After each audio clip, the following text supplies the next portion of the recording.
Hello, everyone. How's everyone doing tonight in the Galactic Family Podcast world? Tonight, we're going to be talking about contact experiences and science, edge of science, the stuff that no one wants to talk about. And right now, we've got a few people to come on the stage. We've got John Melendez. How you doing, John?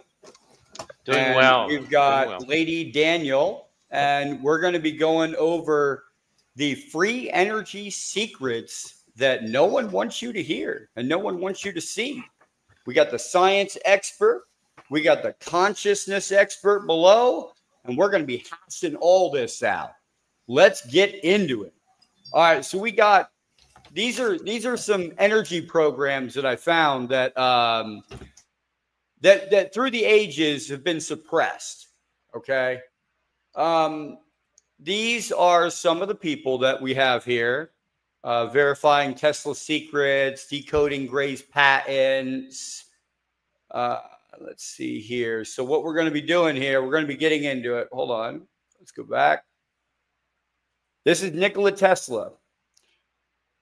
When the great truth accidentally revealed and experimentally confirmed is fully recognized that this planet with all... Yeah, you can read it yourself, but it's electrical currents virtually no more than small metal ball. This fact, many possibilities, each baffling imagination and incalculable consequence are rendered absolutely sure of accomplishment. This is coming directly from Nikola Tesla.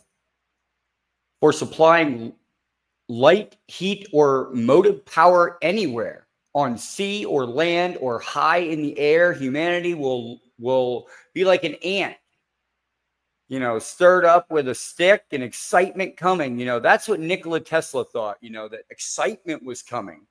But what he failed to realize was that big baddie government was right behind him saying, this needs to be suppressed.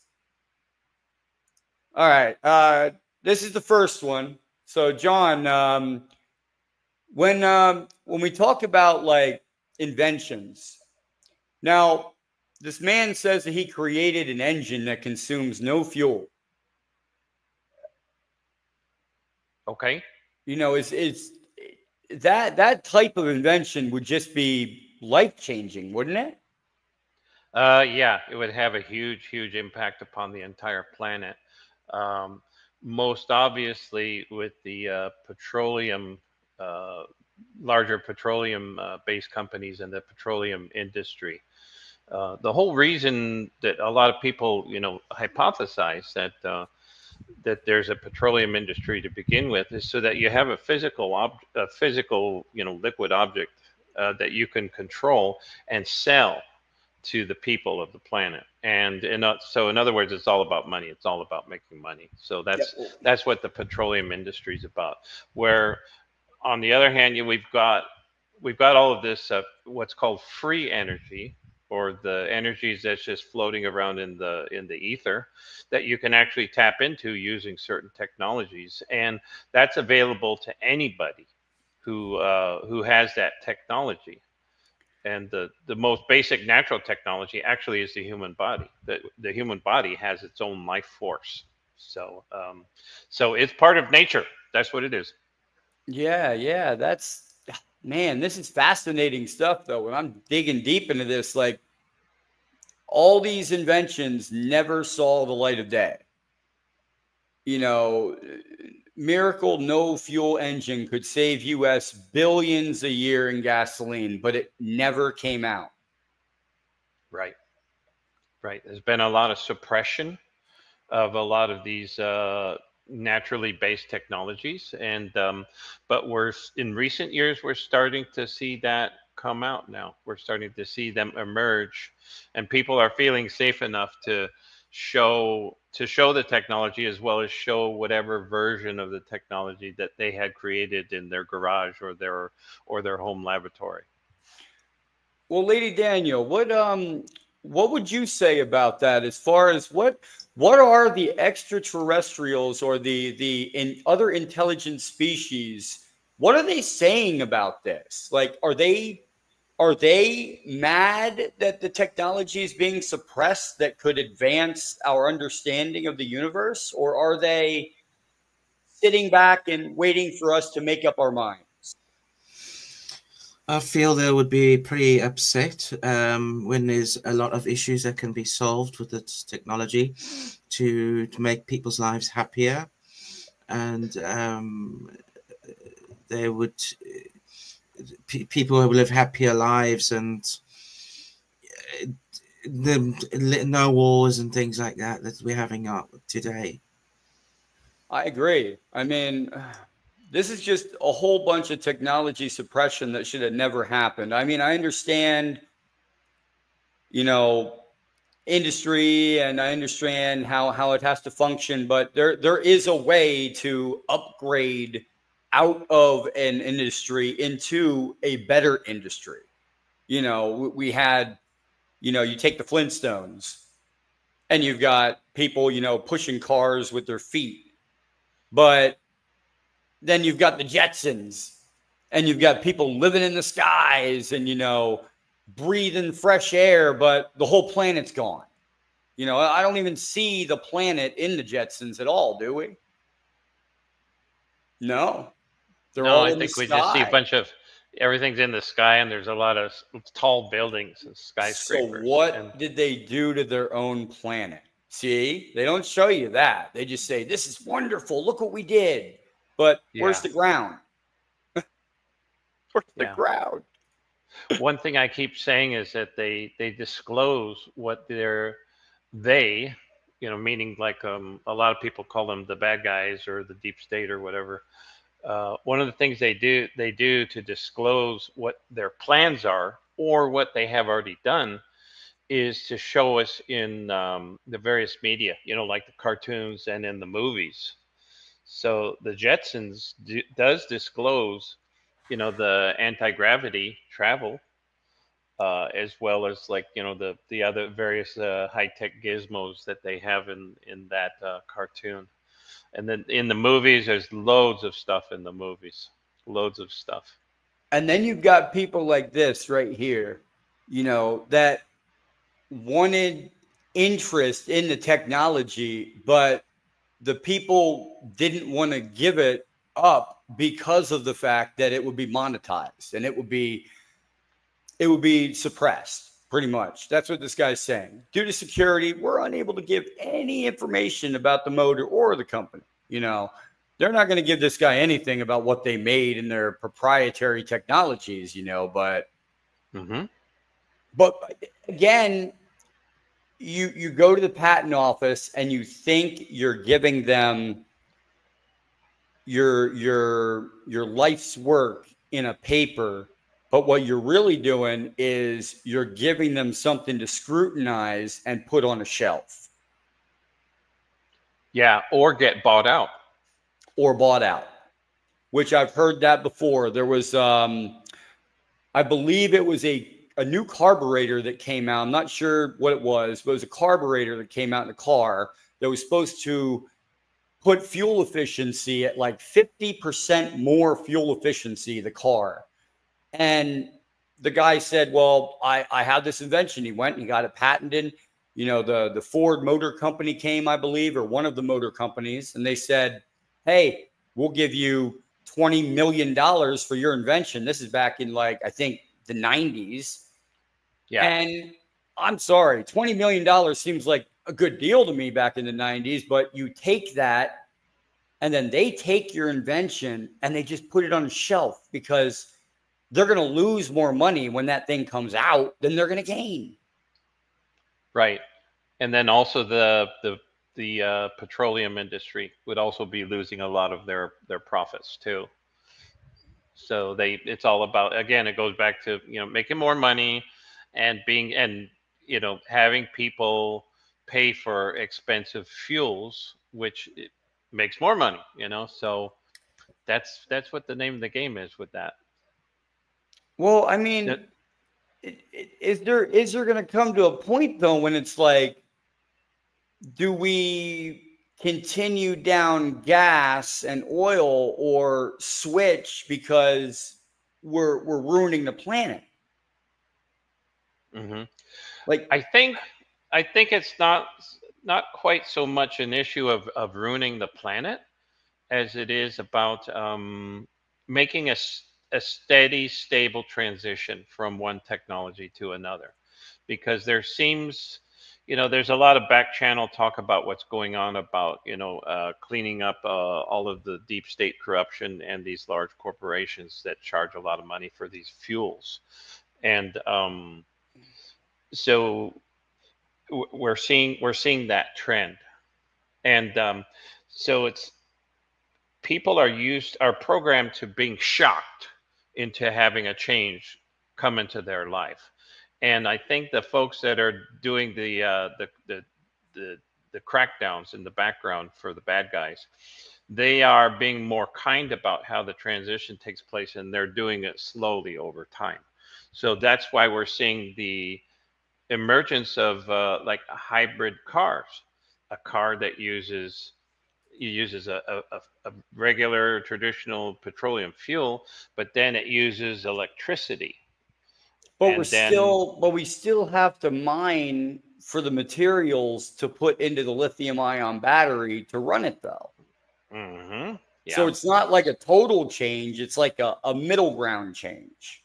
right. It's like I said, it's a transition. So we're getting people used to the idea of using the electricity, and the Okay. lithium ion thing, the batteries thing is going to go away eventually.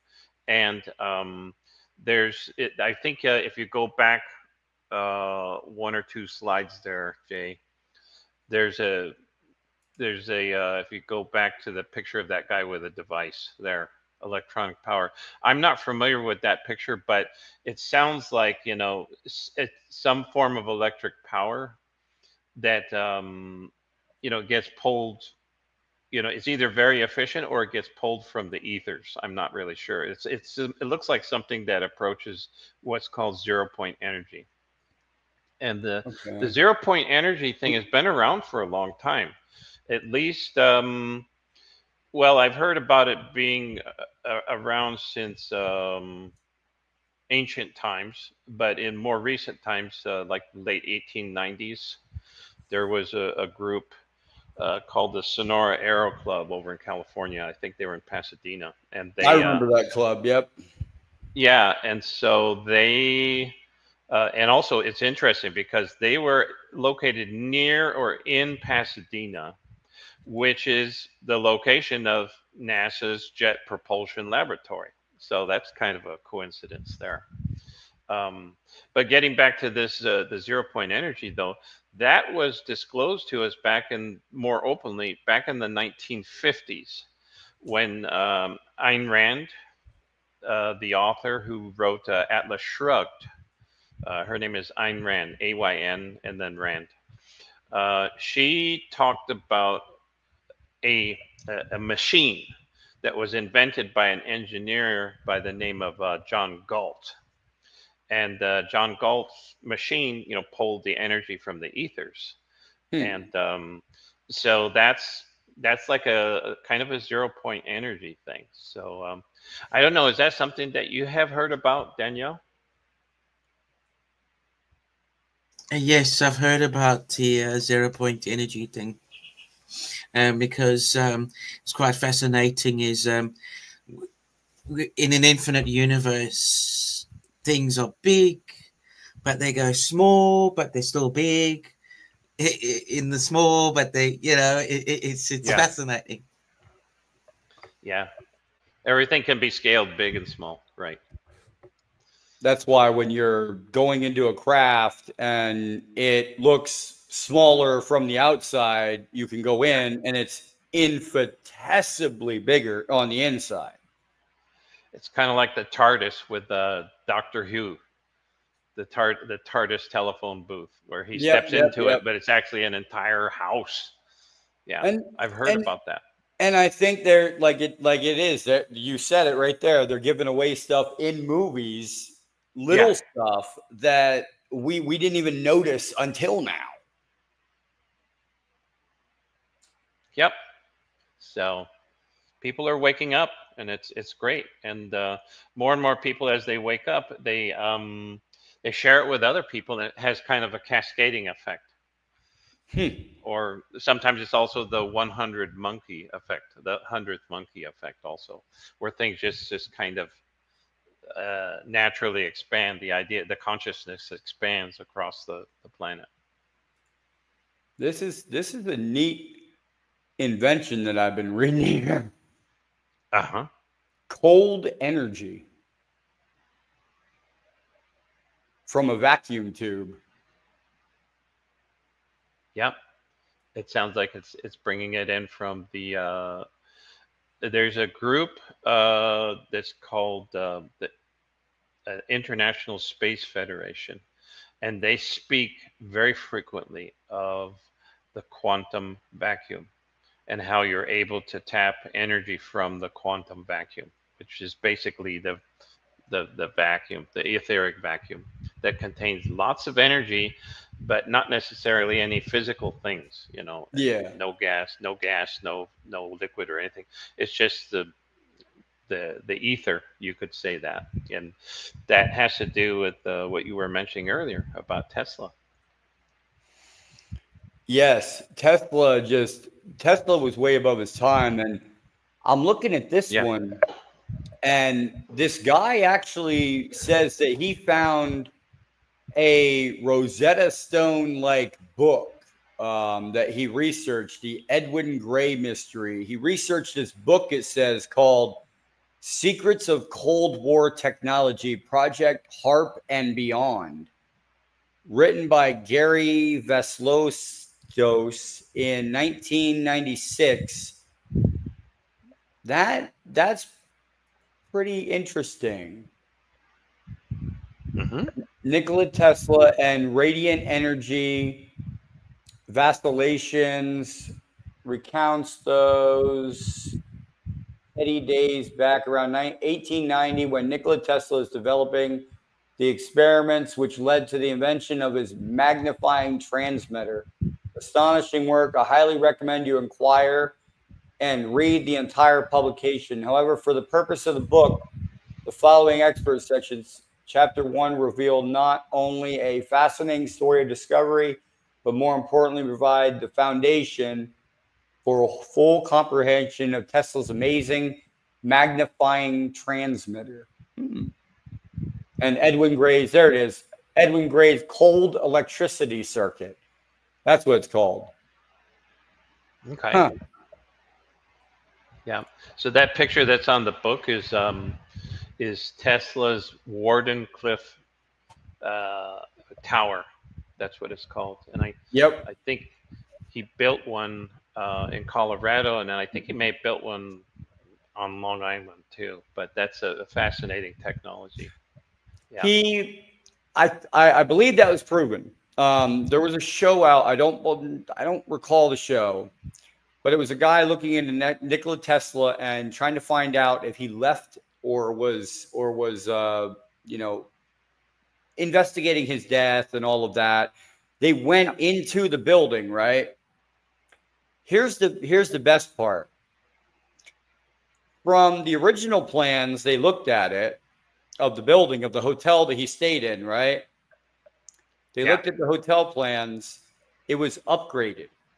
The hotel was upgraded 5 or 10 days before the hotel was finished, and it added an extra antenna on the top of the building that was exactly the height of the Wardenclyffe Tower. So they proved that. They proved it could have been he was trying to transfer electricity back and forth at that very time. Yeah. Yeah. Without telling anybody, like, that would be kind of bad, that would be like a power plant going against another power plant to supply electricity to the same building. Yeah, it could be. It could be. Or it's like an energy transmission, a long distance energy transmission device. But Danielle, I've heard about like other civilizations or ET folks, like I know Elena Danan. I'm not sure if you're familiar with her. She speaks about like I think the Venusian people who who use like crystals. They have these circular shaped cities. I don't know if you've heard about this, where they have these a really super huge large crystal in the middle that acts as kind of an antenna that broadcasts energy out into the civilization, and that all of the citizens of that civilization use the energy that's broadcasted from that crystal, to power whatever they're doing, their toaster or their car or something like Sounds a that. lot like what Egypt did with the obelisks. Yeah, yeah. I mean, are you familiar with that, Danielle? Have you worked with that or heard about it? I've heard about it. From what it's very similar to the idea how in a crystal radio, right? It's picking electromagnetic radiation from the whether it be solar or radio waves, whatever, and it picks it up, and it's actually an electrical signal. But this is something like similar, but on a larger scale, primarily designed for energy extraction. That's very true. That's very true, Sophie, because the piezoelectric effect, the crystals have it in them. It's like you're magnifying. You can magnify energy within a crystal. Right. And if you look at a lot of technologies like computers and like watches and calculators, they all have some form of crystalline, crystal something in them. Like a computer chip, like a memory chip, is made of silicon dioxide, which is glass. But glass is kind of like a crystal. So yeah, and they're designed and purposed to work in a certain way. So we're going to be seeing a lot of crystal related technologies, including the crystalline characteristics of human blood, as well as water in general. And both of those go into these huge discussions on the side. I know that they've done a lot of that. Some scientists have done some microscopic analyses of human blood, and they found crystals floating around within the human blood. And then there's also the different crystalline effects of water too, when it gets frozen or something like that. So, yeah. Well, I want to know about the if it has to do with the blood, I want to know what the junk DNA is for, that they call junk that isn't junk. It has to go to something. Can I say something about that?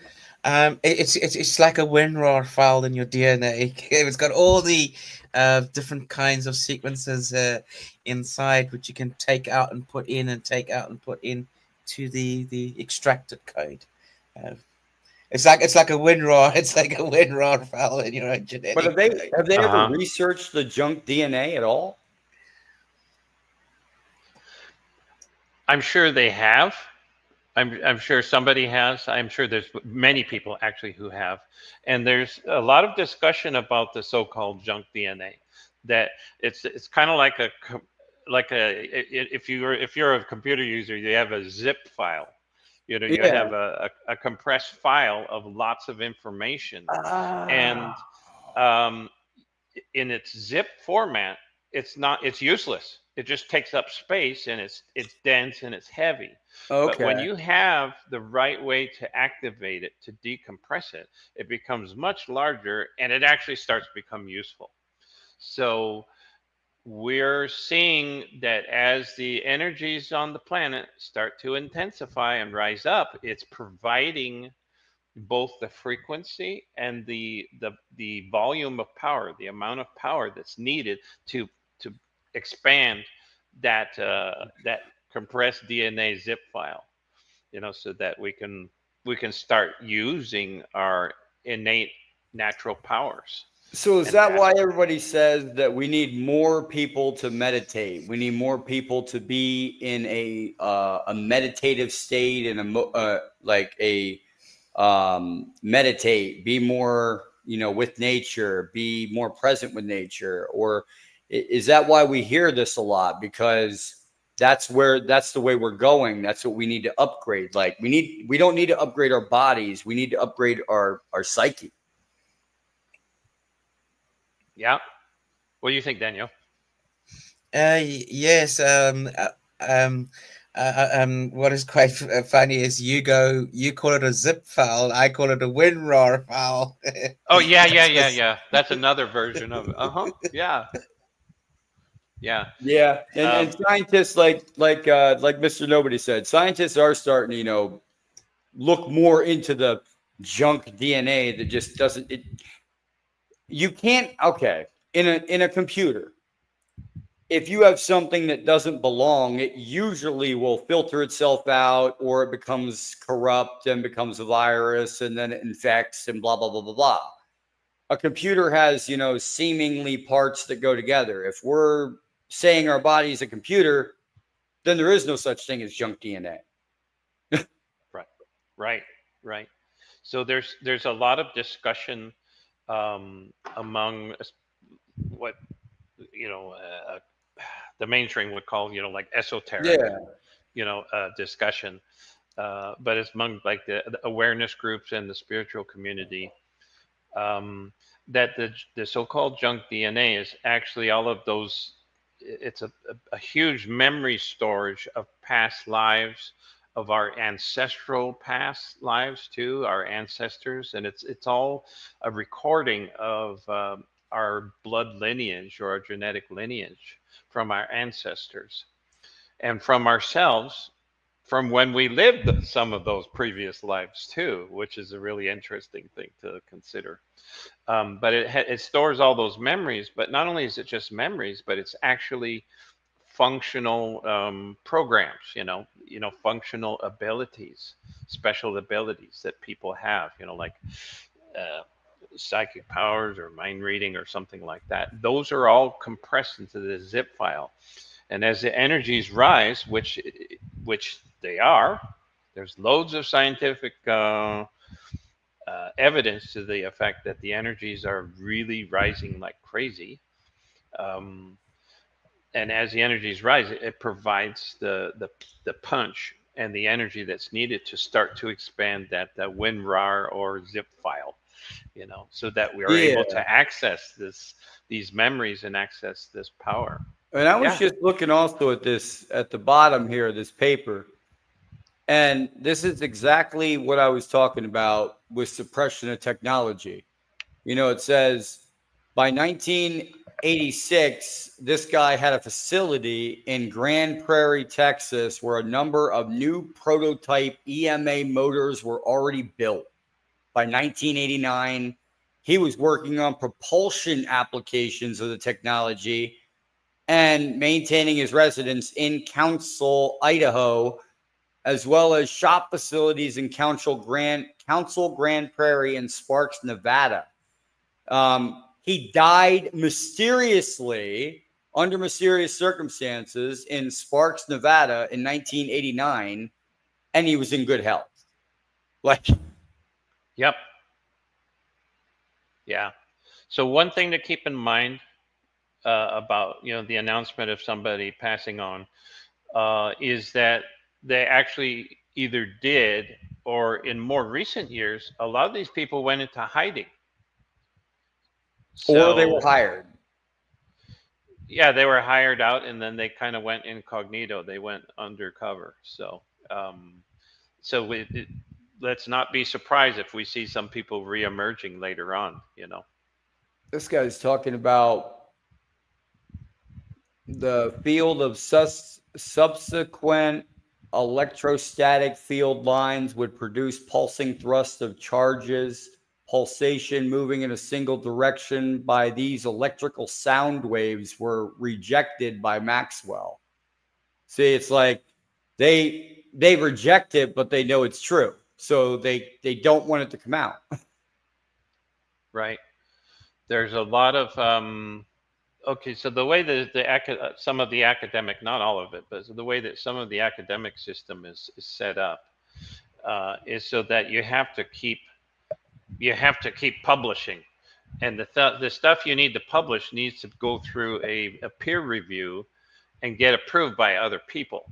So in other words, it depends upon external verification, not an internal verification, like a heart-centered intuition where you just know something.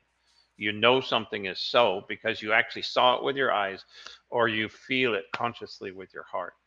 And the way a lot of the institutions are, like institutionalized education, they need to have stuff approved by a board of, they call it peer reviewing. And that's pretty nasty, a pretty nasty system, because they can reject whoever it is who doesn't follow whatever the controlling narrative is. So yeah, it's not surprising that this guy and others have been rejected. It's just like a Tesla. There's been a lot of talk that Tesla was muted. He was shut down by J.P. Morgan once J.P. Morgan found out that Tesla wanted to use the free energy technology that he was developing for the benefit of humanity in general, and not charge a dime for it. Not charge any money. I remember exactly what J.P. Morgan said. He was like, "Where's the box where's the meter?"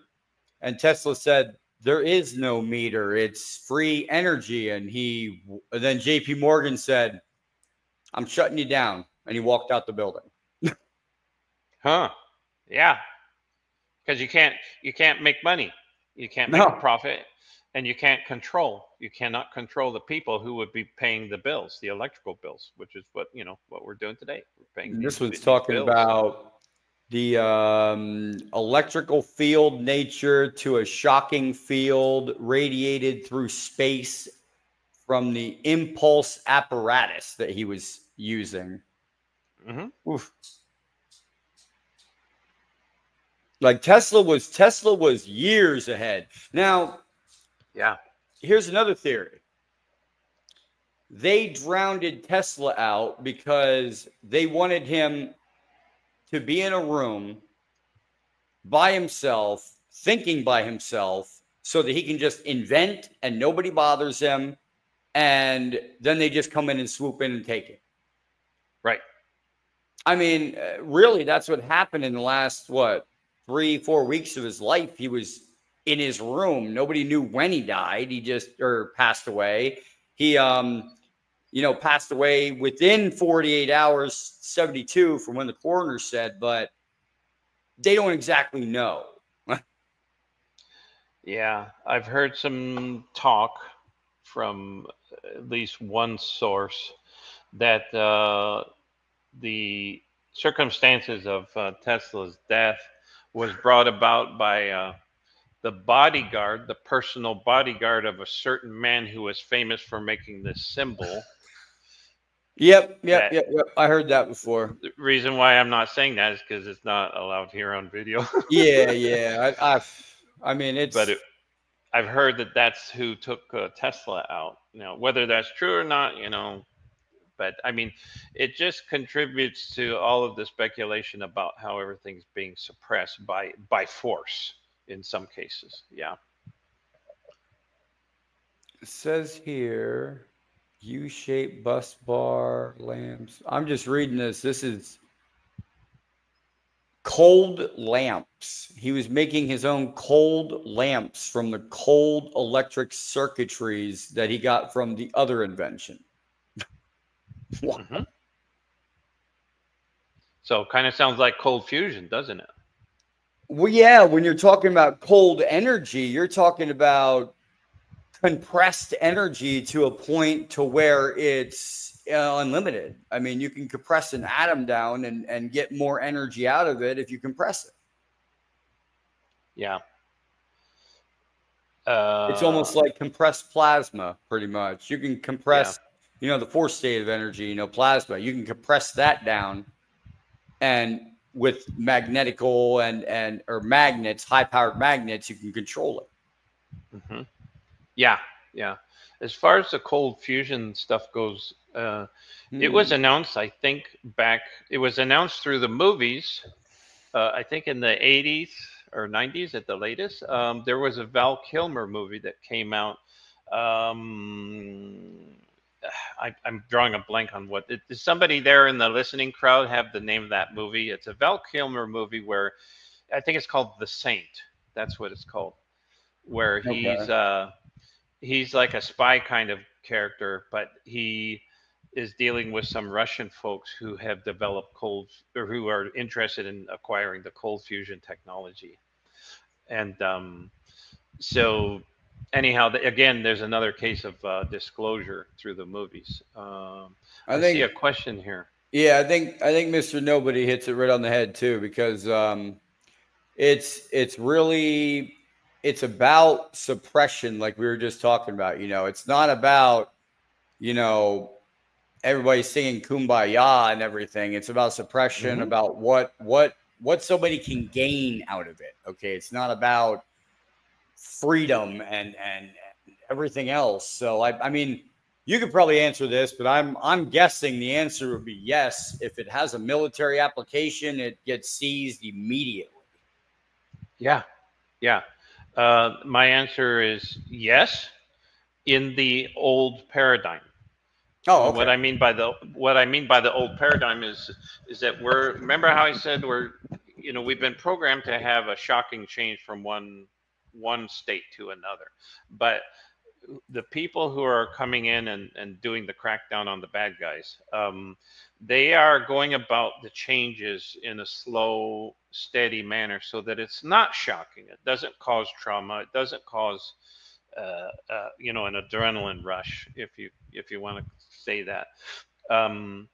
But yes, I would, Mr. Nobe, I would agree. Yes, that in the previous bad guy paradigm, it was everything was stolen, and then used, primarily for military applications. One example goes to the anti-gravity and electrogravitic propulsion, the fuel-free propulsion technologies. And the one example of the technology being stolen, at least from what I've heard and I've read, and based upon the testimony and the discussion from a lot of people, has to do, with Maria Orsic, who was an Austrian scientist who was famous back in the 1930s and 40s, who developed her own anti-gravity spacecraft. And I believe it. Yeah, people say, oh, this is just hearsay. Well, go listen to the testimony and the discussions and the video interviews from the senior aerospace engineer named William Tompkins. He discusses Maria Orsic quite a bit, and he speaks about her admirably. Well, my theory on Maria Orsic is that she was brought over on Project Paperclip, but she wasn't part of Project Paperclip. I believe they knew what she could give them, and they said, we'll put all the scientists over here to work, but we're going to take her who can communicate, and she's got to tell us what they're saying. And she's probably with, the extraterrestrials that they had captured. Yeah. Well, what I had heard about Orsic was that she successfully developed anti-gravity and electrogravitic spacecraft propulsion in the late 1930s through her mediumship, from her ability. Well, they had a working UFO, a working UAP model, didn't they? Yes, the prototype was called Vril, V-R-I-L, V-R-I-L. She had Vril craft. They're circular shaped, and that's where the idea of the classical flying saucer comes from her original designs. But the deal with Orsic, though, was she successfully designed and started flying these, as well as flying them off planet too. Now, And is it a mental or a telepathy based system that she was doing, or did she do mechanical though and build the machine? I wouldn't doubt that she developed both, Okay, but because of the way that people were thinking back in those days, people were more in a mental state, more cerebral. So gotcha. in other words, people were used to having control levers and stuff like that. If you look at the old science fiction movies, everybody has a lever or a button they're pushing, and they're not using their mind Yeah. interface. And but she developed this technology, and then that bad guy I was telling you about, he had heard about it and went in, and to further answer your question, Mr. Nobody, he went in. Well, he had one of his henchmen go in there, a guy named Hans Kammler, Oh H-A-N-S, yes, I and then remember him. Hanskammler. Hans Kammler was a high-ranking bad guy scientist who was brought over on Project Paperclip, and who actually worked with William Tompkins, the American guy that I mentioned earlier. So, but the bad guys came in, the bad German faction came in and they grabbed Maria Orsick's research and they shut her down, and they basically made a carbon copy of everything she's doing, and then they allowed her to continue her work independently while this henchman developed his own project based upon the stuff that he stole from her. So that's to further answer your question, Mr. Nobody. So yeah, Yep. that's a huge example of how stuff gets stolen and used for a military application. I think if she did come over on Operation Paperclip and they did grab her and they didn't want her noticed by anyone, yeah, where's the one place on the planet that she could go, that she could do all her research and not have anyone watching? Antarctica. Yeah, that's one place. Yes. Yeah, because supposedly they had several bases down there, and if And people want to do research on it, it wouldn't be that hard for the military just to drop a plane off and land, and here you go. You work here. You're now here for the rest of your life, and you do what we say. Yeah, that's base 211 was one of the bases that they had down there. If you want to know more about the Antarctica thing, on YouTube, there's a historian named Robert Seper. Robert, and his last name is Sepeher.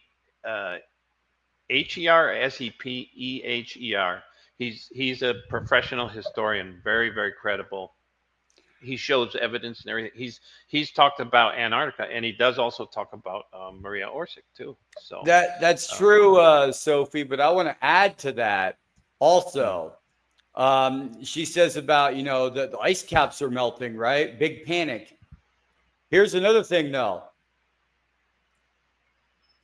Now, if you talk to some people, the Earth goes through natural changes. Some scientists say the Earth naturally cools and warms by itself, and there's other scientists that say you sit there and you have someone building all these technologies in Antarctica, and it's changing it's heating up the ice around where they are making these high-powered weapons, these plasma weapons, these laser type weapons, these scalar type weapons.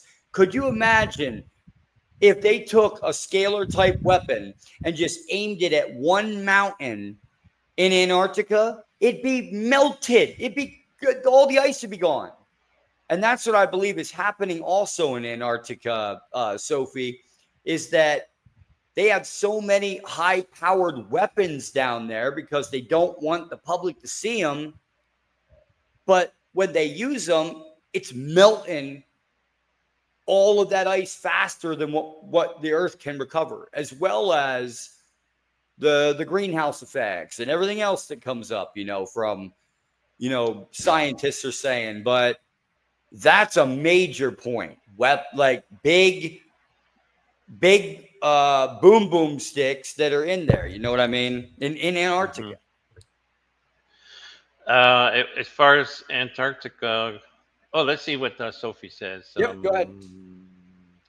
Sacred gem because of crystal silicon. It would make. Oh yeah. Yeah. I want to say before I go into that. Please keep Sophie's question up there though. Yep. As far as Antarctica, I'm not sure, Danielle, if have you heard of a person who speaks about spiritual matters quite often? Her name is Honey C. Golden. Like B honey and then C ABC and then Golden. And she gives quite a few YouTube lectures. And one of the things that she's able to see things as a remote viewer as well as a spiritual person. She says that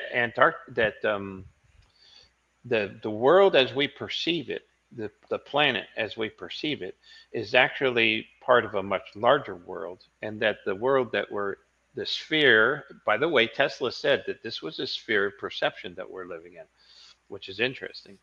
But Honey C. Golden says that we are actually part of a much larger planet that's beyond the ice wall. People can look up the beyond the ice wall phrase, and that our portion of this planet that we live on, is actually a quarantine section of a much larger planet, and that we live in a bubble, and that Antarctica is is one of the openings that goes into the outer world. To the larger, greater world, and that explains why Antarctica is off limits. Because now, could this also be a breakaway civilization? Which one? What are you talking? Which civilization? Antarctica. Could it be instead of looking at, we're not looking for UFOs or little green people? Maybe it was. I'm just throwing it out there, but maybe it was. All right, where did the Egyptians go? Where did the Aztecs go? Where did all these cultures go when they left their places? We have hundreds, millions of people that disappeared from the face of the earth. Where did they actually go? Did they all go to Antarctica and say, screw the world right now? We're going to, break away because we know what we're doing. We know the technology. We know how to employ it. And all these people will figure it out eventually, but we got to go over here so we can improve it. Yeah. Danielle, were you raising your hand? I was going to say something. As I personally don't agree with that. I'm sorry, but okay. That's good. I feel that we live on the planet as it is, and when you see it from orbit, you can see Antarctica at the bottom and the top. But what is a lot of people have been putting a lot of these AI videos on the internet of people excavating and that, and but I won't do, actually personally.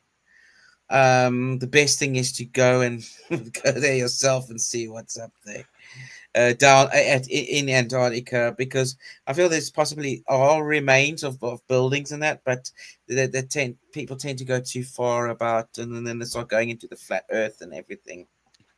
Well, I do believe that now I don't believe in like maybe when you see those videos of the ice sheet, like you were talking about, and you go past the ice sheet and then it's all green. I don't believe that. Okay. I believe maybe it could be a little bit green, like green hot spots, but not all green in the middle. And then there's a big ice wall around it. That doesn't happen like that naturally. So, I mean, unless it was put there purposely, which I doubt, what we're looking at probably is, you know, like Lady Daniel said, it's probably like it's not. We need to get there and go there and verify it yourself. You know, Yeah.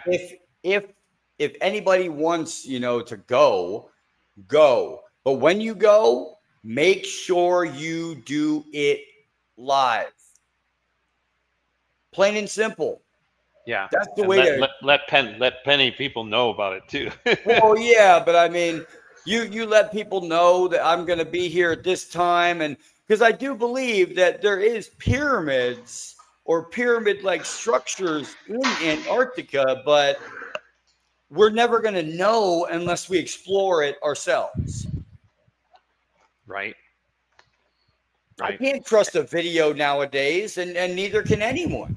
I mean, I could pull up 80 videos right now of UFOs hitting the water, of UFOs flying around the sky, but most of them you can't verify.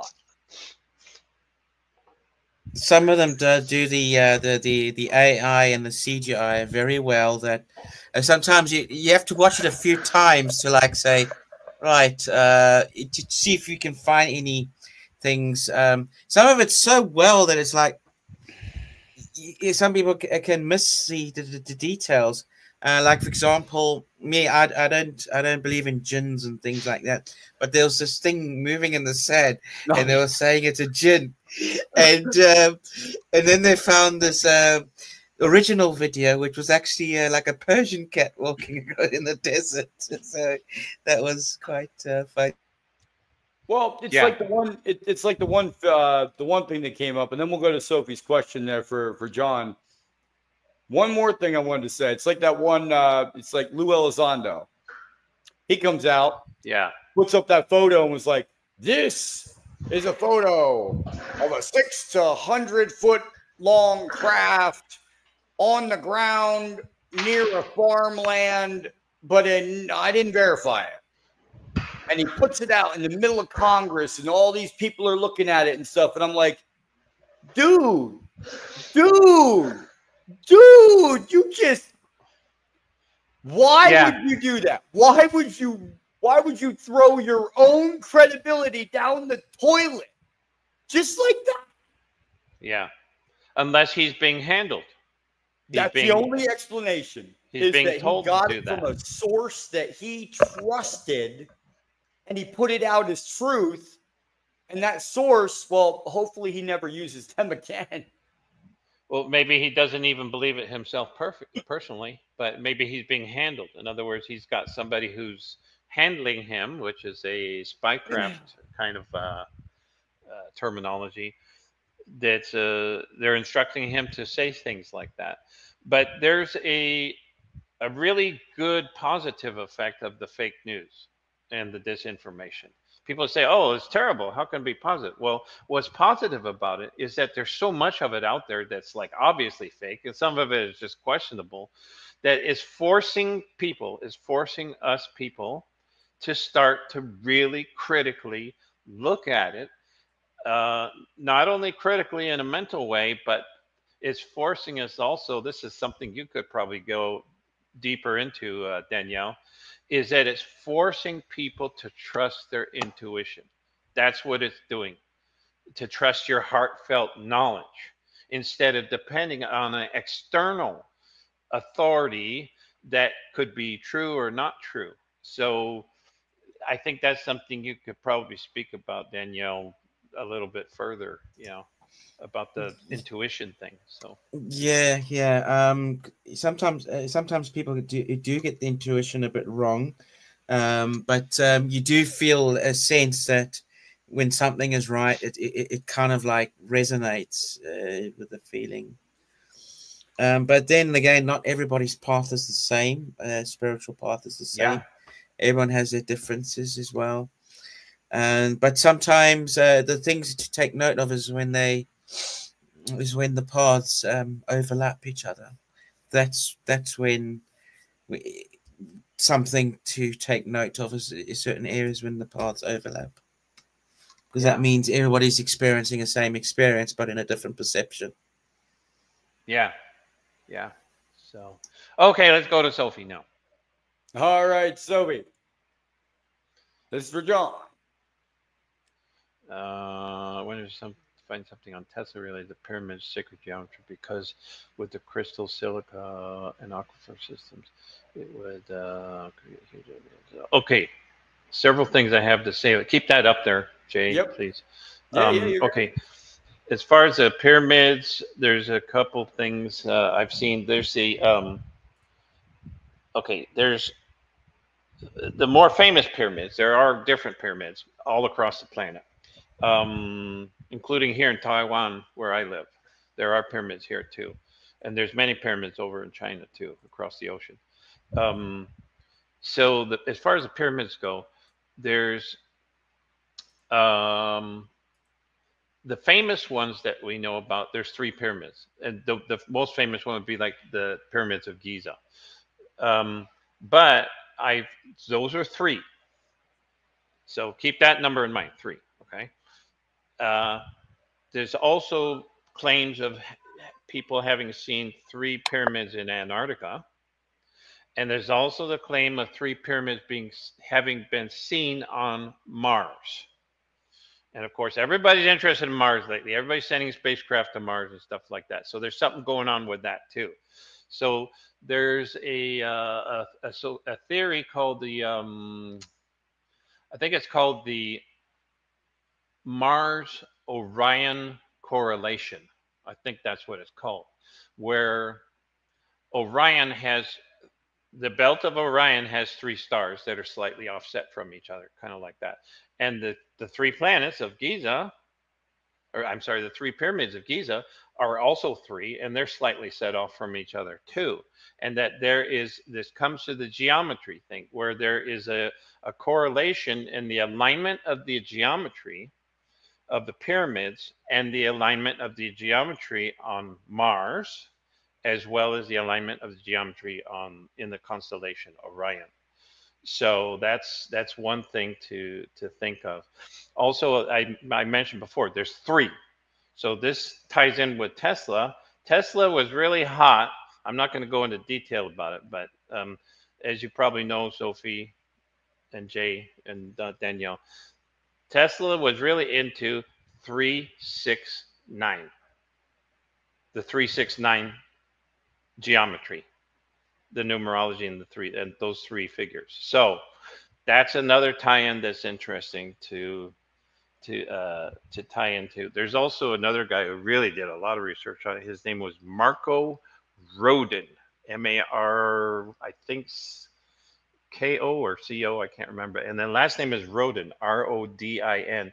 He wrote a really huge, long paper about the 369 and the it's kind of like a geometric enneagram. It's kind of like an enneagram, but there's the 369 geometry is in there, and the center point is not in the center. It's slightly off center. And I could go into a huge discussion about why it's off center. It has to do with motivation or the motive force. So crystals, silica, we've already spoken about how crystals are used in so many technologies right now, that we have crystals in our blood. Copper, okay. Do you remember in the Star Trek series, copper is, okay, humans have iron-based blood oxygen transfer, but the Vulcans, who are an involved super intelligent race, they use copper. They have the green blood. Their blood's green, and it's copper based. And there's not a lot, but I've heard some discussion that the Vulcan race is a disclosure of what humans were in the past when we were more enlightened, that we had a copper based blood oxygen exchange, and that was somehow changed in order to some people say it was changed because of the radiation effects from some cosmic war, the war that had to do with Maldek and Tiamat. So Maldek, M-A-L-D-E-K, and then Tiamat is T-I-A-M-E-T. and that there was a war where radioactive weapons were used, and that this changed the chemistry and DNA of the human composition from copper to iron. So that's kind of like my comment about where copper was involved. Also, copper is just a great conductor, right? It's also used for a lot of great stuff, like people used to drink out of copper because you wouldn't get that kind of scummy buildup in a copper vessel. And then also people can ingest, a little bit of the copper ions that's healthy for you. So as far as the aquifer systems, pyramids have something to do with that. I've heard that a lot of pyramids have pools of mercury along the bottom, and that mercury was the god of communication, and that mercury could be used to provide a power, like a battery, sort of. Yeah, Marco Rodin. That mercury could be used as kind of like a battery to power the pyramids, and a lot of people are saying that pyramids are used as a communication device. So that's Mercury. Mercury is the god of communication. So, and then if you could, Jay, put up the previous Sophie's questions so I can just keep going to. And aquifer systems.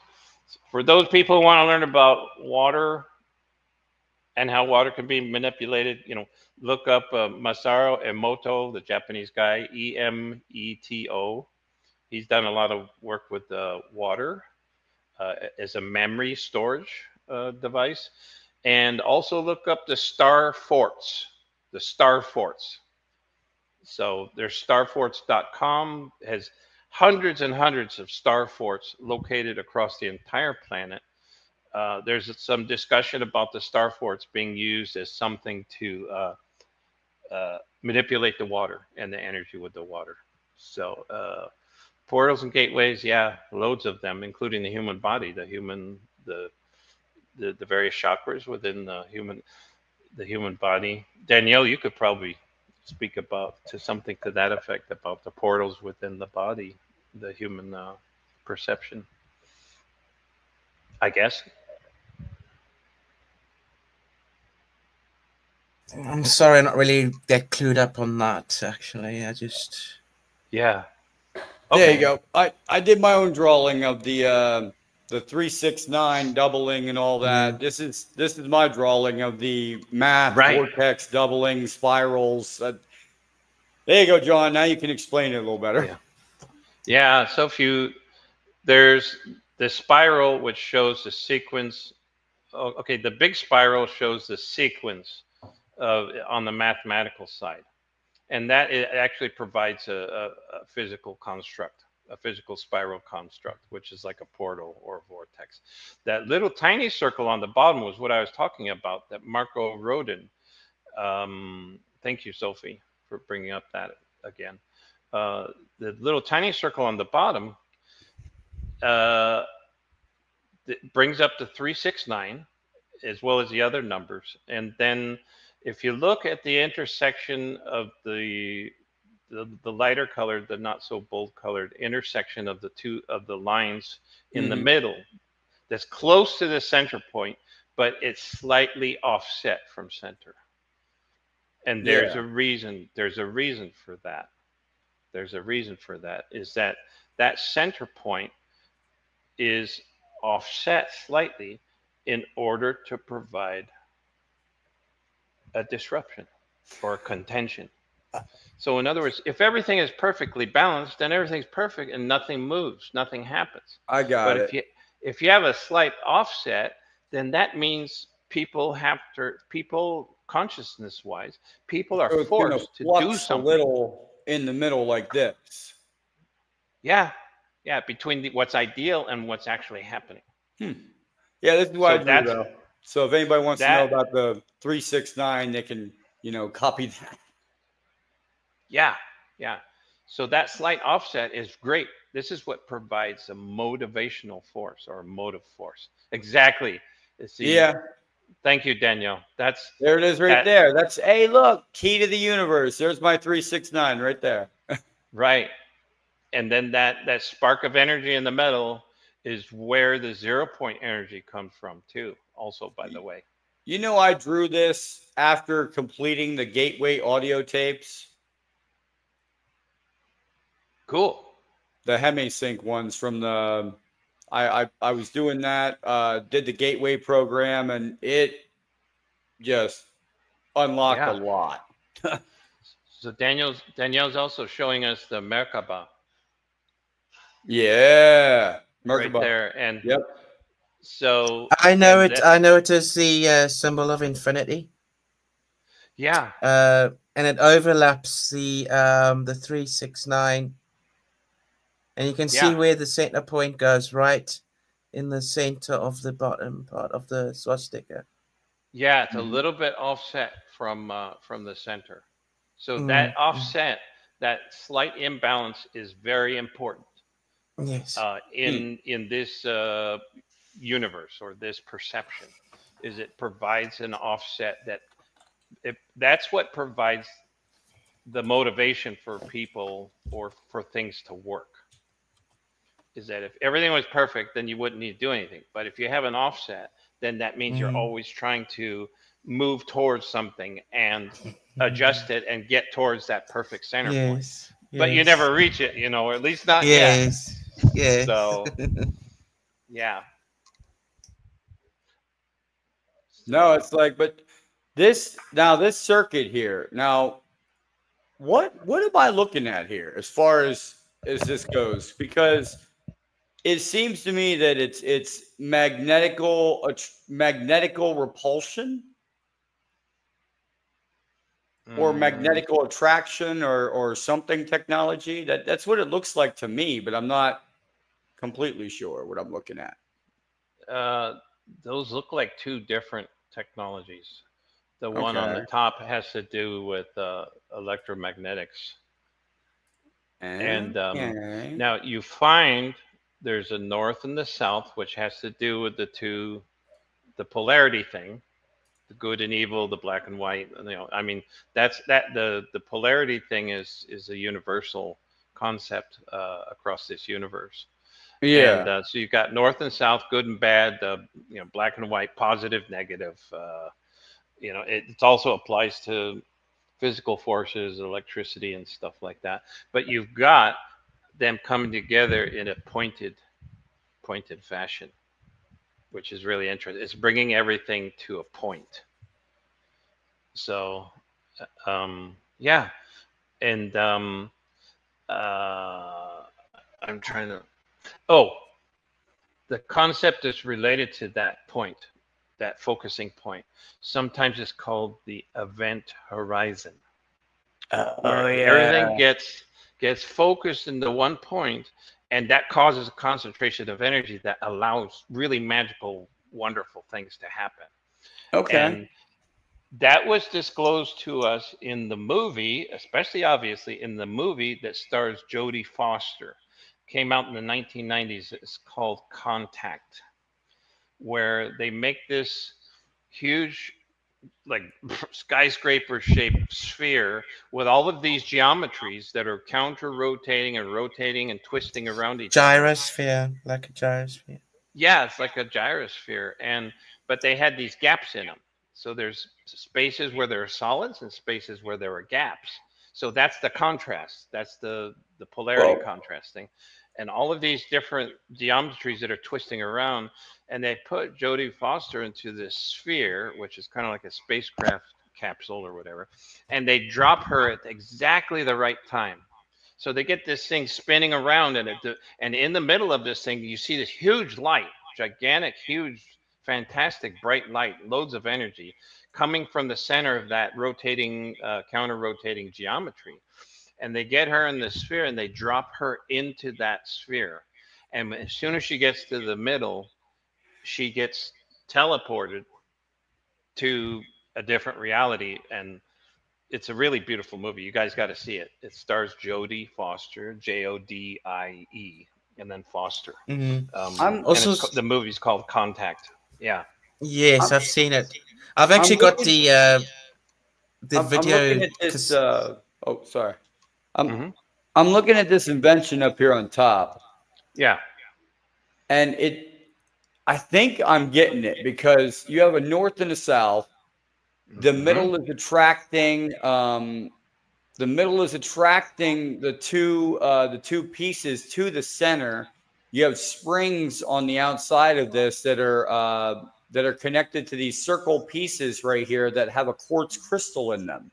So if they're attracting and there's a quartz crystal in there and you're putting it under pressure, you're getting energy. And it goes back to the comment about piezoelectric, because piezoelectric involves pressure. It says magnetically quenched spark. Huh. Quenched means it's contained. That there's a spark of energy that's in the middle there, but instead of dispersing and going out, it's quenched. It's being contained. So it's kind of like it looks like kind of like a 0-point energy device, Yeah. The other one on the bottom, it looks like is that a candle? Because it says hot air. It could be. So that kind of makes sense because a candle produces a lot of heat, but because of the heat, it's expanding the gases, which effectively makes a vacuum. But there's loads of energy in the vacuum behind it. Then maybe that black tube behind it there, and the first one, maybe it's this at the bottom is the inside of that. Could be. I'm not sure. I've never seen these before. This is off it's of my head. I'm throwing them up. Yeah. So electrical transformer. There we go. Okay. Yeah. Ooh.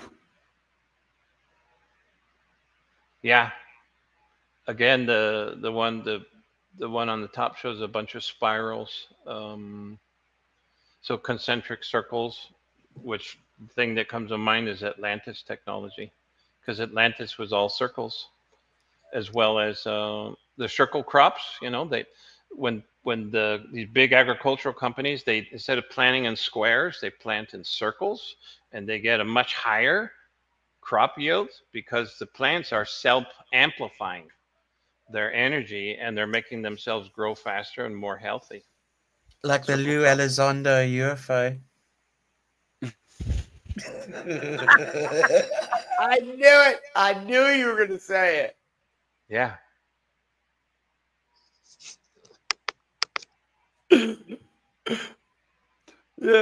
Oh man, I can't even say anything about that because it's true. It's true. Oh, so Tesla's magnifying transmitter. Yeah. There's a lot of stuff related to that technology too. Yeah, the circular stuff. Ooh. I don't even know what that one is. I couldn't even tell you. There's so many patents in this thing. There it is. Verifying Tesla's secret. I have no idea what this is. Yeah. That looks like a stepping motor. It's called a stepping motor. Step up motor. Okay. So this is called this is a technology. This is a technology that is not 0-point, but it's called over unity. Over unity energy. Yeah. So okay, so that's what she's talking about. Yeah. So I got some background noise here. Sorry about that. So that the series of motors, I think is a stepping up motor configuration, and that's called over unity energy. It's the next step down from 0-point energy. Okay. That one right there. Yeah. Yeah. So there are companies that have already produced over unity energies, and I've seen them. There was a really fantastic one in Australia about 10 or 11 years ago, and they suddenly disappeared. They proved it. They proved that it works, and then boom, they're gone. So same with the Searle Foundation. The Searle SEARL. Searle Foundation also produced an over unity device. and they went off of they went offline also. So they probably got approached by the Men in Black, so bought out. So Oh, here we go. radiant. Mm-hmm. Electro radiant impulses. Well, look at the top. Uh-huh. It says electro radiant event. Yeah. So remember, I was talking about event horizon. So you're creating the event. Yeah, it's something that you create. It's on the human consciousness side, it's a perception. But on the other side, the more material side, it's a device that exists physically. It exists as a hard science. Then there's the soft science, which is the consciousness-based part. So let's see here. Source of high voltage direct current to the capacitor to a spark gap. Makes the radiant event.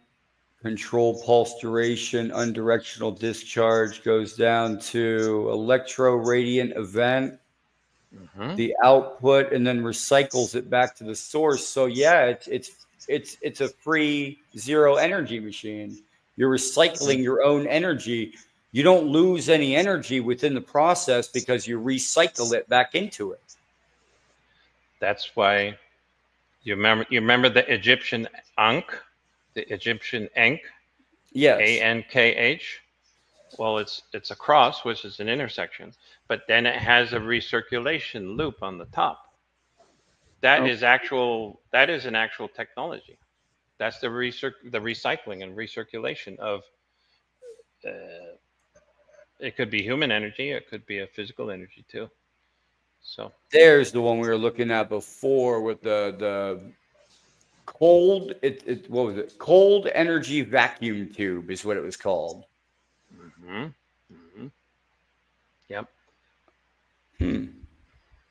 Gray's conversion tube design. Okay, see how there's concentric circles again in figure 4. Yeah, that's also related to a technology that was developed. It's called Joe's coil. And there's 3 circles in there. 1, 2, and 3. 2, 3. Yep. There could be many circles. Yeah. But I'm just saying, like you were saying, 369. The numbers, and there's 3 circles in there. You can step up from 3 to 6 to 9. Yeah. Yep. See, all the geometry comes together. Once you start looking at all this stuff, you start seeing how everything fits together. It's like these little puzzle pieces that start coming together, and they come together naturally too. When I mean naturally is that they actually physically come together naturally, as well as they come naturally to your thought process. So yeah, it looks like different radiant energy methods. Oh, that's for transmission probably. Yeah. So stay on that one if you go back. Okay. If you look at a simplified version of that, there's the portion that's on the right, the portion that's on the left. So the portion on the right, the portion on the left. Okay. That is an interesting thing to consider also, because the one on the right, let's say, represents the positive force or plus. And the one on the left is negative. Negative. But then the panel coming up is the offset. That's the third factor that comes in, where you can transmit stuff or you can bring stuff in. Remember what Danielle was saying is that you could make it big or small, or you could make it go out, or you could make it come in. I mean, what she said was completely correct. I mean, that's that mysterious third factor that comes into play, that you don't know what it's doing. Is it putting out or is it bringing in? Okay. It's kind of magical in that respect. So it's an exception to the polarity paradigm. In other words, you've got plus and minus, but then you've got that gray area where you don't know what the hell's going on, So if you have a plus and a minus coming together to where they create a pole to each other, right? You are actually creating energy in the center because it's condensing the space in between because it's trying to come together but can't. And then you take a copper wire from there and you can maybe transmit that condensed energy that you just got from those two magnets to somewhere else in a crystal form or into that's so when you got the two opposites, right? That's the event horizon in the middle. But see the panel on the left? See the panel sticking out? It goes into the ground because it has a grounding effect as well too. Yeah, but it's also not coming from the center. It's offset to the side. Remember, the center point is always offset. So this is a physical representation of that geometry that Danielle shared with us earlier. That shows the middle, that middle point that's slightly offset. This diagram is a physical representation of that dynamic. And this is probability schematic timer circuit 10 seconds for gain. What is this? Looks like a step up kind of thing too. Yeah, that's an electronics. That's a standard electronics schematic showing diodes. It shows cold diodes. Electricity circuit. That's what this is called. Yeah. So each one of these are creating their own polar in between there, where they have these lines in between where it's not touching. Yeah. If you look at the box on the right, where it has the circles, right? And then it's like 22, it says right there. They're not touching right there in that box, but they're still creating energy in between. 22. Top right. That box top right there. You see the box on top is not touching the box below, but it has a line there, meaning it's creating energy, right? That's a workspace for creating energy. Yeah, I think that's a coil. Huh. Yeah. Okay. Yeah. Wow. This is fascinating. Yeah. Cold electricity. Never heard of that before until I read this.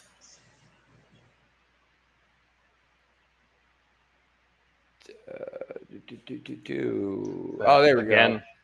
Cold fusion. Yeah. Lighting a light bulb. Yeah. He's lighting a light bulb with his machine. Yeah.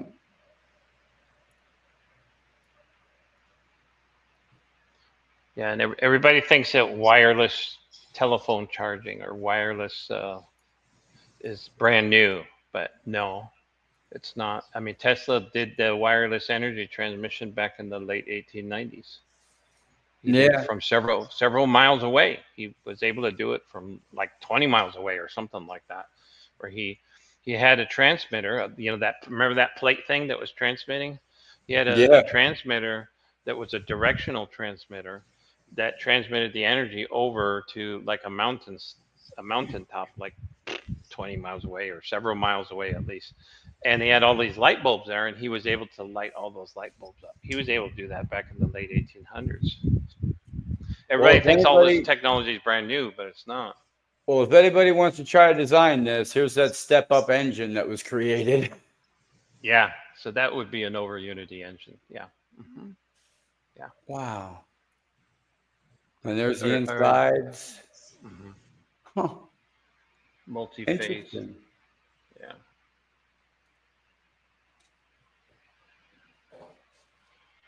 Very interesting stuff. And we're just going through this, the ending of this quickly because there's so many patents to go through. It goes to the same thing.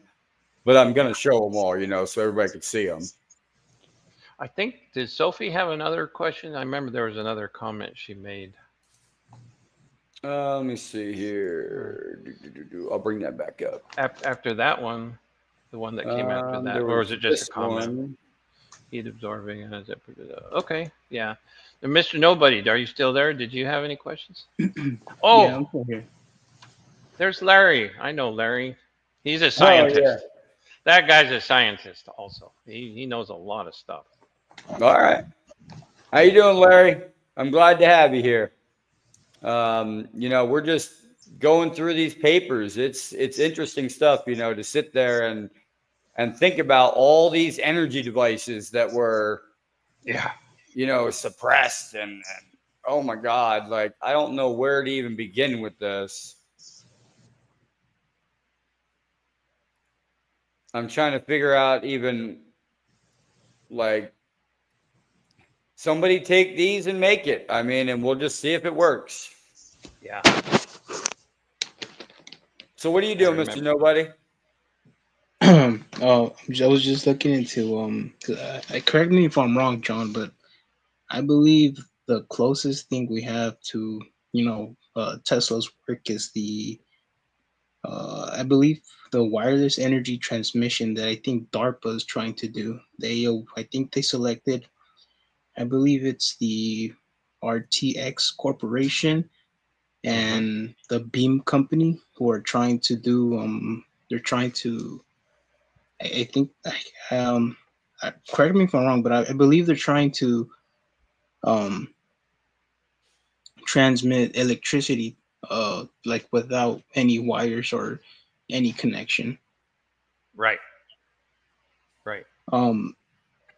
Is that related to Tesla's work? Because it sounds like it. And it's right here on the screen too, Mr. Nobody. I just pulled it up actually. 3 U.S. patents by Dr. Nikola Tesla that go with that: electrical transformers, method of utilizing radiant energy, and art of transmitting electrical energy through the natural medium. He actually has 3 patents on that are probably suppressed. Yep. Oh yeah, that'd be a good one, Larry. If you want to email me and I'll leave your name out of it, I'd love to take a look at those notes because listen, Tesla was a genius, but no one got a chance to really know the guy. You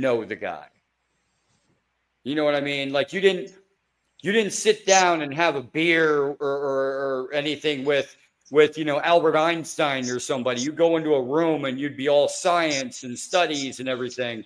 I don't think anybody actually knew Tesla.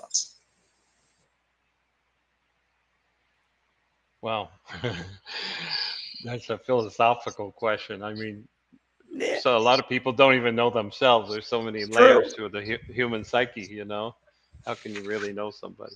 But yeah, he was very private and secretive.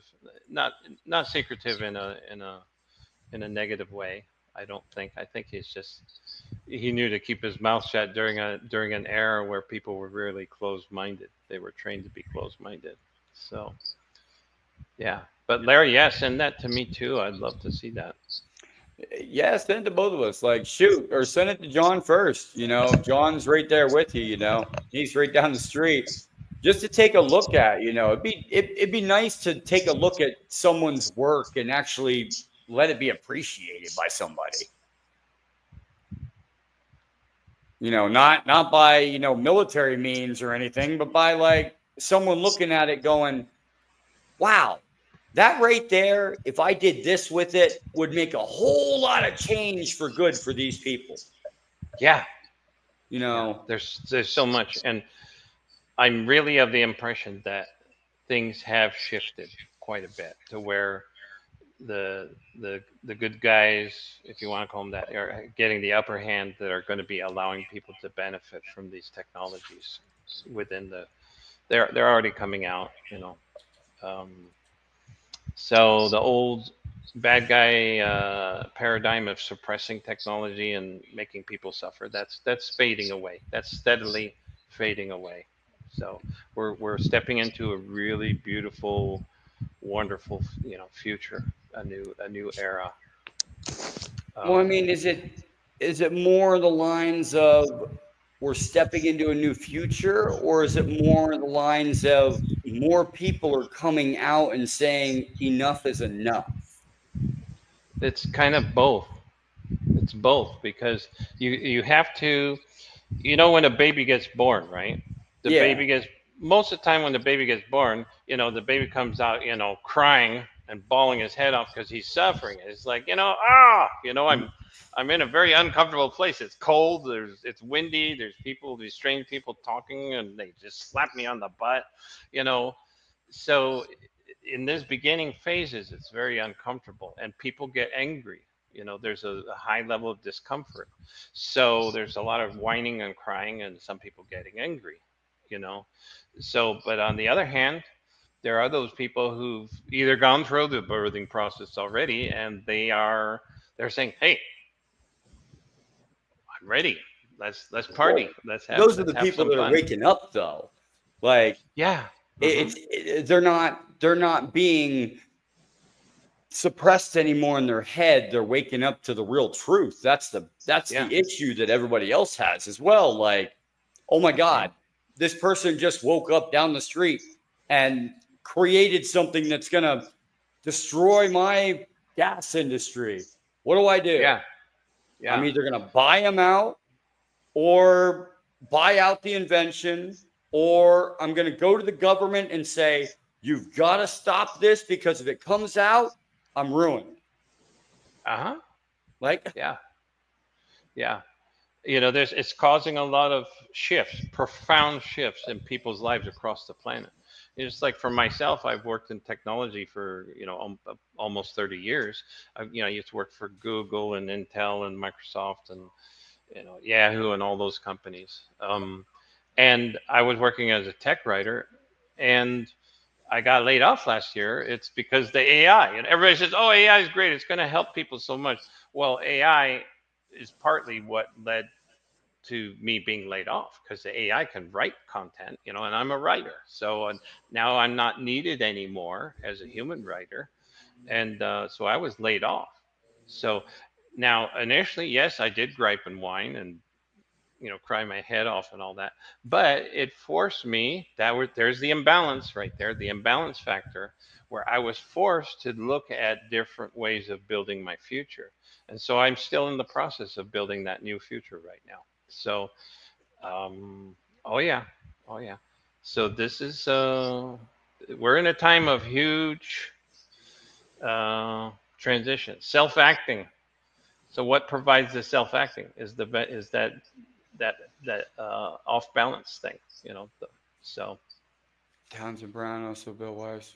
Yes, that is correct. But Townsend Brown probably used some of Tesla's knowledge to build that, correct?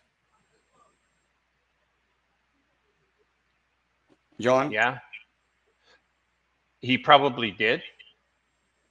Or was it or it might have been a collaboration? It could have been a collaboration we didn't hear about, or it goes back to that 100 monkey effect, where you get groups of people who don't even know each other. There's a link for it. Thank you, Larry. That's great. Thanks, Larry. So everybody, put a pause on the video and copy that down. You know, and look it up. Alternate propulsions. Yeah. Thank you, Larry. Thank you. But yeah. There's so much, but there may have been a collusion, you know, with Tesla also and Townsend Brown. But going back to 100 monkey effect, I mean, you get, all of a sudden you get people who don't even know each other, but they're somehow able to start coming up with the same ideas at the same time. That is a form of quantum communication. It's like one person, it's like they said, like one person from Africa will build something this way, and it would be built the same way over in South America at the same time. But how did they know? It was because once that knowledge unlocked with the one person across the ocean, and they needed that knowledge in South America, someone was able to access the same knowledge that person over in, you know, they access the same knowledge. That's quantum communication. That's a form of quantum communication. And so quantum communication in its pure form does not need radio waves. It doesn't need copper wires or fiber optics. It happens across the matrix, you could say. The matrix provides the medium through which the communication comes. The thing people say, well, the matrix doesn't exist. Well, it's because the matrix is so hidden. It's the basic construct. In the old days, they used to call it the fabric of reality. You know, it's kind of like an interconnecting fabric. And a lot of people do see this fabric. As a matter of fact, I woke up this morning and I saw the fabric. It was a crisscross patterning, a square-shaped fabric that was in front of me. You know, and then before my mind became mentally active and hyperactive or whatever, you know, before I drink my caffeine, you know, I was able to see it for a little while. This fabric.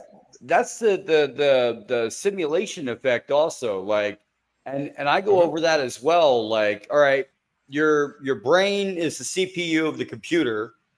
Your senses are limited equipment that is a external force, like you have smell, touch, all of that, but they're all limited. So what you're seeing, perceiving around you is limited by the senses that you keep. But if the senses are honed, if you hone your senses, you hone the ability also to like people that meditate. You don't meditate with your eyes open. Some people do, or some people can, but most people will have to have some senses shut down, so that they can concentrate and meditate better. Right. Right. So what you're talking about basically is distraction. Yes. Right. Senses are a distraction for the mind. That's a CPU. So we are in a you know, we have all these distractions. Oh, I'll have to do a screen freeze on that later, Danielle. Yeah. Thank you. Oh, yeah, that's wonderful. Yeah, that's kind of like the Matrix, and that one on the right looks like a cymatic. Yep. Cymatics. Oh my goodness, let's not talk about cymatics. We'll get into that for the next 2 hours. Yeah. But thank you also for your comment, Larry. Sophie, are you still there? Do you have any other goodies to share with us, or Mr. Nobody? I can't think of anything right now, but yeah, because we are getting into it here. Yeah, I mean, we're just we're approaching 2 hours, and we barely touched the surface on a lot of these things. So, well, here's the end of this one. So we got the end of this presentation here. Yeah. So pretty much, you know, we've got these free energy people that didn't make it to their free energy patents. Like, well, they had the patents, but they didn't have the, you know, anything to back it. Pretty much. Goran Morva. How you say that? Maravote. How you say that, John? Marjanovic. Oh boy. Marjanovic. Yeah. Thank you, Sophie. So that's another one. I will butcher that name, Sophie. I'm not saying that name. He has a lot of Tesla things. Oh, okay. I got you. Huh. Well, who knows? He built some of those Tesla things. Maybe he found a way to get some of that information out of him, or afterwards, you know.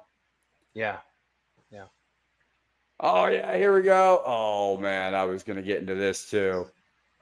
But I'm going to have to edit this layout to make it go down a little bit smaller, because we are way, way, way bigger than this darn thing is. So give me a second here.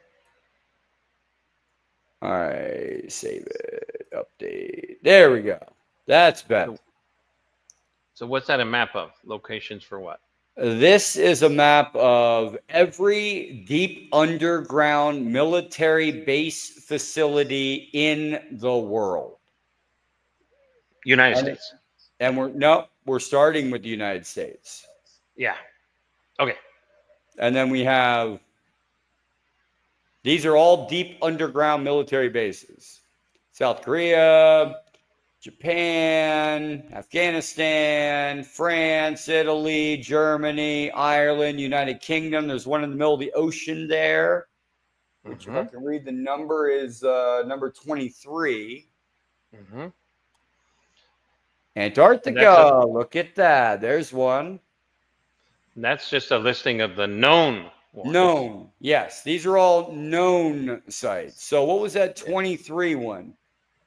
Azores Island, U.S. Air Force, transport area for large man-made tic-tac. That's where they transport the man-made tic-tacs, everyone. At the Azores Islands, I guess. They have a underground facility there. That doesn't... Okay, so just for everybody's information, the underground facilities are commonly known as DUMBs. You know, like dumb. And but the DUM is an acronym for Deep Underground Military Base. Yes. Dum for your gum.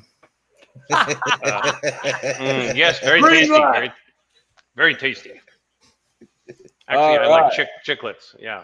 Well, we've got places all over the world, like that I was going to show, like Ohio, Mexico, Florida, like all these places, and they're all underground facilities that do different work. Like, by the way, that doesn't include the tunnels.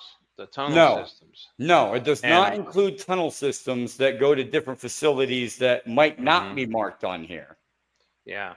Everybody needs to remember, too, Musk made an announcement, you know, when he started becoming famous, about buying out a tunneling company.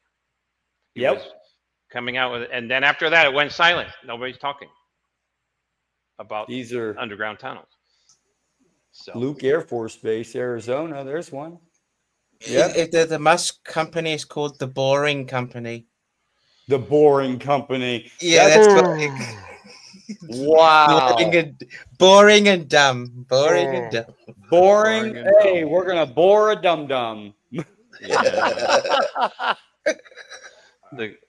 If people want to learn more about the DUMBs, listen to the many video interviews by a guy named Gene Decode. Gene Decode. Decode. Gene Decode. He talks about the DUMBs like crazy. 12 stories under. Let me tell you, the Pantex, yes. I'm going to just, all right, Larry. Now you got me to bring this up. All right, I was going to bring this up later, but so I actually worked at a facility that I can't mention, that I can't say, that I can't do anything about.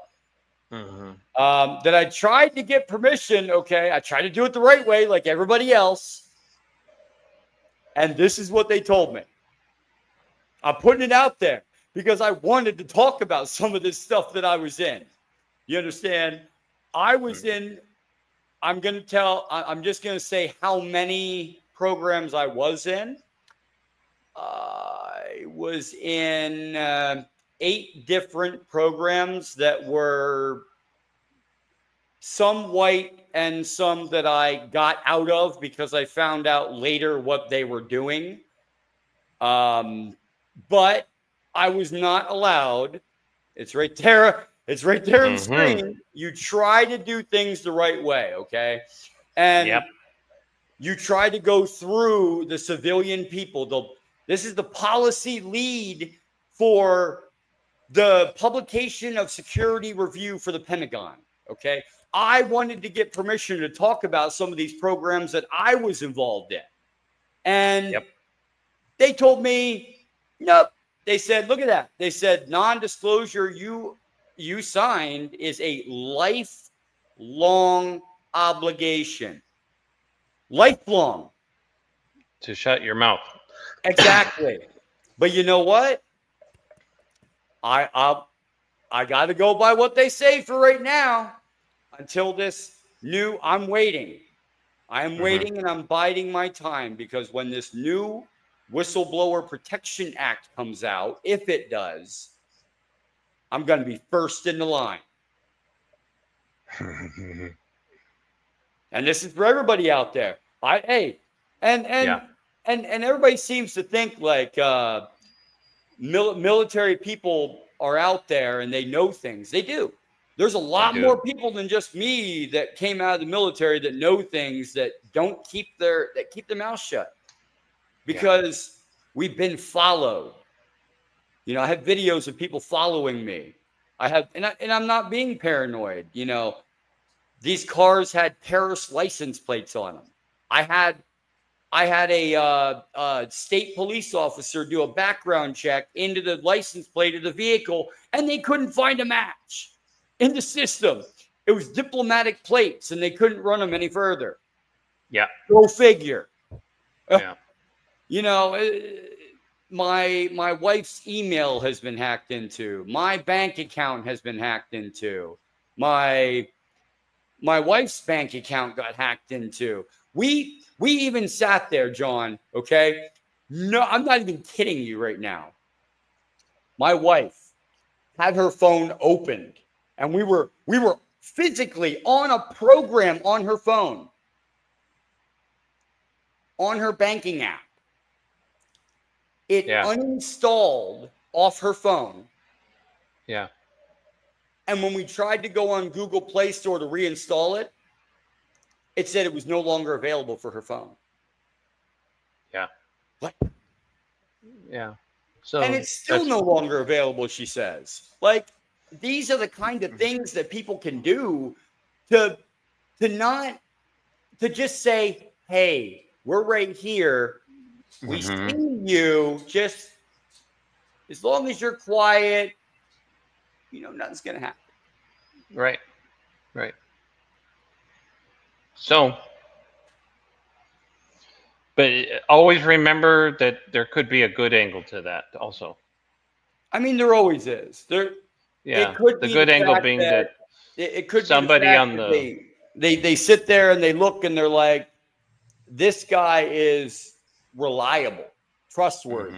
He's not gonna go out there and say a bunch of bull that, you know, he learned without having authorization.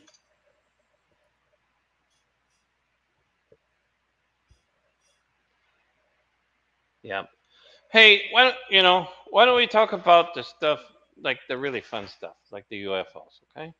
We got UFO stuff. We got UFO stuff for days. We got all these things here that we're going over. I've got hold on here. We got another one. Yeah. Pantex. Oh yeah. Pantex. That's where's that Australian one, right? Yeah, Larry mentioned that. Yeah, let me see. It's on here too, I believe. There it is right there. 130 Pine Gap Underground Facility. Joint U.S. and Australian underground facility run by Majestic. Witness saw PLFs being manufactured. I don't know what a PLF is.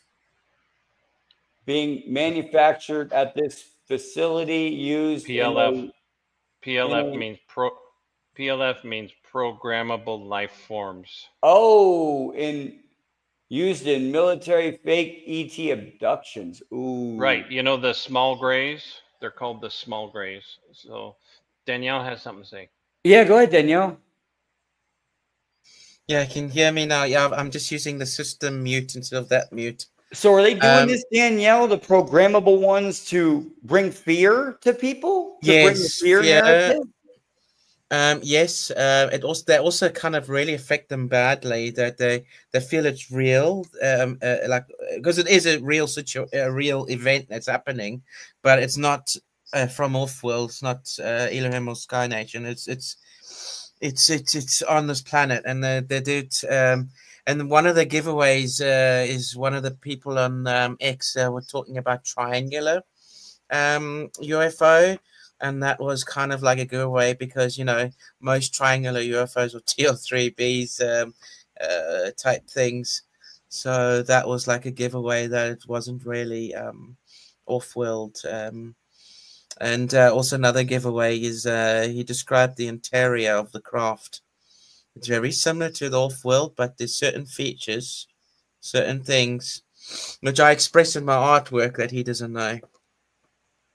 Yeah, this that I brought up The clues here, in my artwork.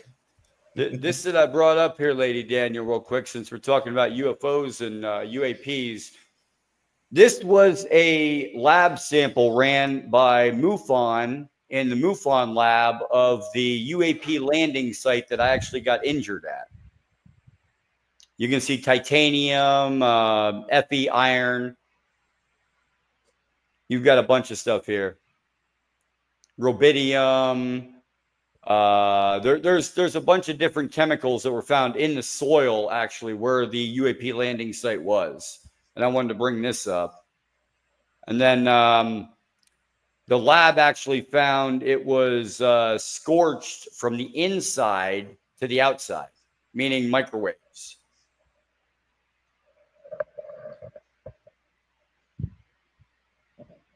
Soviet assembled into civil. Oh, nuclear weapons. Ooh.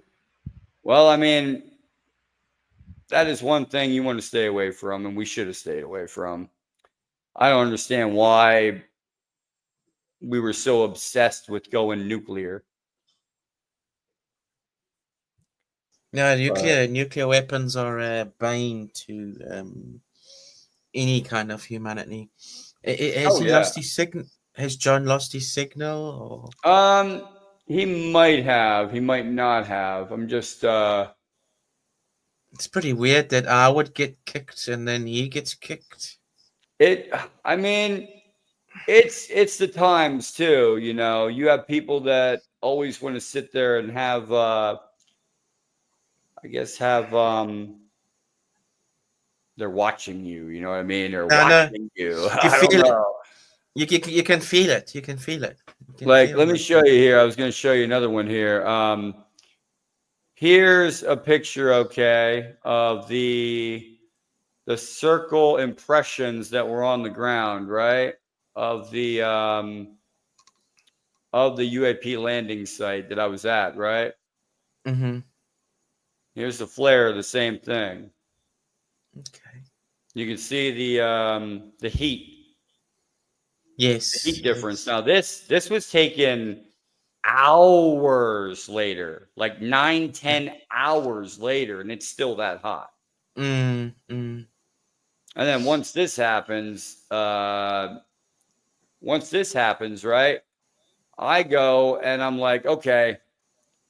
I look at this and I'm like, oh my God, you know, what am I getting myself into? You know, there's something going wrong here. And then I find out that I've got radiation. I've got EMF radiation on my skin that's making these circular blister patterns on my skin. And literally, it was so weird, okay? It was the weirdest thing I've ever felt, weirdest thing I've ever been through. It was almost like like when Jake Barber said about, you know, the skin falling off.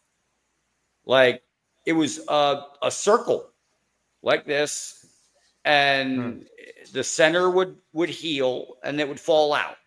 And I'd keep the center, I'd keep that circle around it, and it would just keep doing that. Then I go to the hospital and I go in there and I'm like, listen, this is the readings off the machine. This is what I got. This is what the lab came up with. This is what the FLIR showed that it was magnetically and heat charged in that area. And they come back and they say, oh, you know, it looks like you've had radiation. And I said, okay, what do you suggest? You know, what more can I do about this? Automatically, as soon as I said MUFON, shut down. What you're saying doesn't make sense. Nope, we don't believe you anymore. I gave them all the evidence, all the scientific paperwork, the lab results, the FLIR, the camera pictures, the EMF readings, and they said I was bull. But they had to come up with something. So what they came up with was actually kind of funny. They came up with unexplained skin eruption. And I thought that was just kind of funny. Mm-hmm. Or non-specific skin eruption. Mm-hmm. That's what they came up with. And yes, it is a skin eruption, but it was caused by an electromagnetical field that actually interrupted with the ground and the surrounding areas that were scorched from the inside. Scorched from the inside out, meaning microwaves. So it's like, you can do all this stuff and come at them with all this evidence, but nobody's going to believe you. At that level, somebody understands what's going on somewhere. Yep. Somebody does, but they don't take anybody seriously, you know? Yeah. I don't know. Like, you come up with all these things and everybody says, it's crap, it's crap, it's crap. Where's the evidence? I just showed you. You know, I had the lab reports, the EMF meters, the radiation meters, the soil. I had soil samples taken to the lab. I had grass samples taken to the lab. I had water samples taken to the lab. And it all came back radioactive from electromagnetical sources. And they don't know what to do. Nobody does. Like, you come up with scientists and everything else, and they'll tell you, what do we do? What would you do, John? You know, in that situation that I'm in. You know, that was years ago, but how do you continue when you go to the lengths to show people that it's real, but even the scientists and the doctors don't believe you with the evidence that you have? Well, you have to remember there's probably two kinds of these scientists that you're dealing with. The first one would be the ones who really don't know, because they're being handled. They've been handled by an education system that only taught them so much, and they were taught and conditioned not to believe anything beyond that. And then there are those who do know what's going on. They do, and they know exactly, but they willfully decide to play dumb. So, and it kind of goes back to the 100 monkey effect, you know, where if you start knowing about it more and more, and you start talking about it, more and more people are going to wake up to it. Eventually, it's going to build up enough momentum to where it's going to have to push the issue. It's going to have to push it to where people will talk about it. They will discuss it. That's what's happening right now across the planet. That's happening now. People are waking up. Big time. Big time. Yeah. And I wanted to show, I was shown now through my spiritual journeys with my spiritual guide, Ariana. I was shown her solar system and what her planet looks like as far as the system that she came from versus the system that she's in now. She said she came from the Draco system. However, they had to move out of the Draco system into another solar system because of the fact of some warring alien or warring intelligence that wasn't alive. It was I don't know how to space it, but anyway, they had to move. So they moved to another solar system to be by themselves and to be with themselves, you know. This is the planet that they showed me. I'm not sure exactly. Now, what they said was that in the middle of their planet, what they did was it's a star with two planets that are orbiting it. this solar star. This solar star has 2 planets orbiting it. What they did was, which is genius, they made what you said, but at a more galactic scale. That energy's in the middle. The event horizon. They are creating an event horizon in the middle using 2 planets as the gravitational force to make the energy. Yeah. There's another famous star system that does that. It's a Sirius. It's called Sirius. Sirius. Sirius. The star Sirius. It's a binary. It's called a binary star. It's 2 stars that rotate. One of them is smaller than the other one. There's the offset again. That's the offset of the balance. So this right here could be showing Sirius, or a Sirius system, because one planet looks to be bigger than the other that I drew. Okay. Huh. Yeah. As Sirius, I think, Sirius is close to the Orion system. I think it's the shoulder. So is it possible then, if there's 2 planets with gravitational forces circling each other, could it make a stable energy matrix in the center that they could use? Why not? Yeah. Why not? I mean, it's a big universe, and we're seeing all kinds of really interesting stuff coming out on the news. I mean, why can't it already exist in real life somewhere else out there? Okay.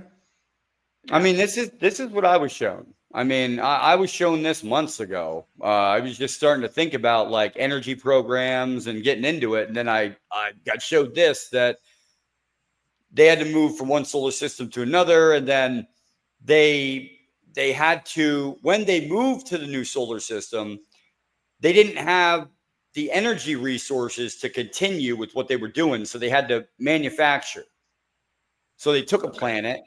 They took a planet and, well, 2 planets, and they made them directly beside each other. So when they circled, they were always at the opposite from each other. Yeah. Yeah. That creates that tension dynamic, Could also create a force, though, couldn't it, for propulsion? Like a it's push. That goes into the discussion about electrogravitic propulsion. Because they were talking about that bottom piece down here is what they showed me as well as what they do as far as faster than light travel, moving from one place to another. They had told me that the planets create the energy in the center, the gravitational force, and all they have to do is go reverse, and they're at the other side of the universe. Yeah. Danielle's got something. Yes. What I was going to say is, a while ago, the people are actually moving out of the Milky Way, because some of them are like pre-preparing for when Andromeda collides with the Milky Way. So they're going to my star mother's side of the outside of the galaxy, just to reside there for a bit. What you've noticed is the stars are moving, and I was just wondering if this is the method to use the star as a propulsion system to move the solar system out of the Milky Way galaxy to another location. You could theoretically do this, John, couldn't you? To move something, you would have 2 objects around just like this. Yeah. You make the gravitational force in the center, and you reverse it. You could send anything to the other side of the universe. Yeah. There's 2 ways to look at it. One is a brute force method, where you are actually physically moving across a space. That's one way to do it. Okay. If you've got enough energy, you have high amount of energy, you could do what people call as folding space. In other words, you're going beyond the space time constraints. You're folding space, and you're instantly on the other side. Is that what That's this cone thing is then? They're folding that was the cone that I drew. I drew it when I was in a CE5, but it's like they told me that it was like a cone shaped, but make sure I made it round at the bottom. I don't know why they told me that. Roundish. Like it wasn't it was round. It wasn't don't make it flat, they said. It's round at the bottom. And the roundness is like the energy gets swirled into like a bowl, and then it just like it ricochets back out. Yeah. That's one way of doing it, I'm sure. Yeah. So I'm just it's all fascinating, and we could go on forever about this. Like the last thing I wanted to add to the screen here was it's actually a 3D representation this guy made of the 4D spaces.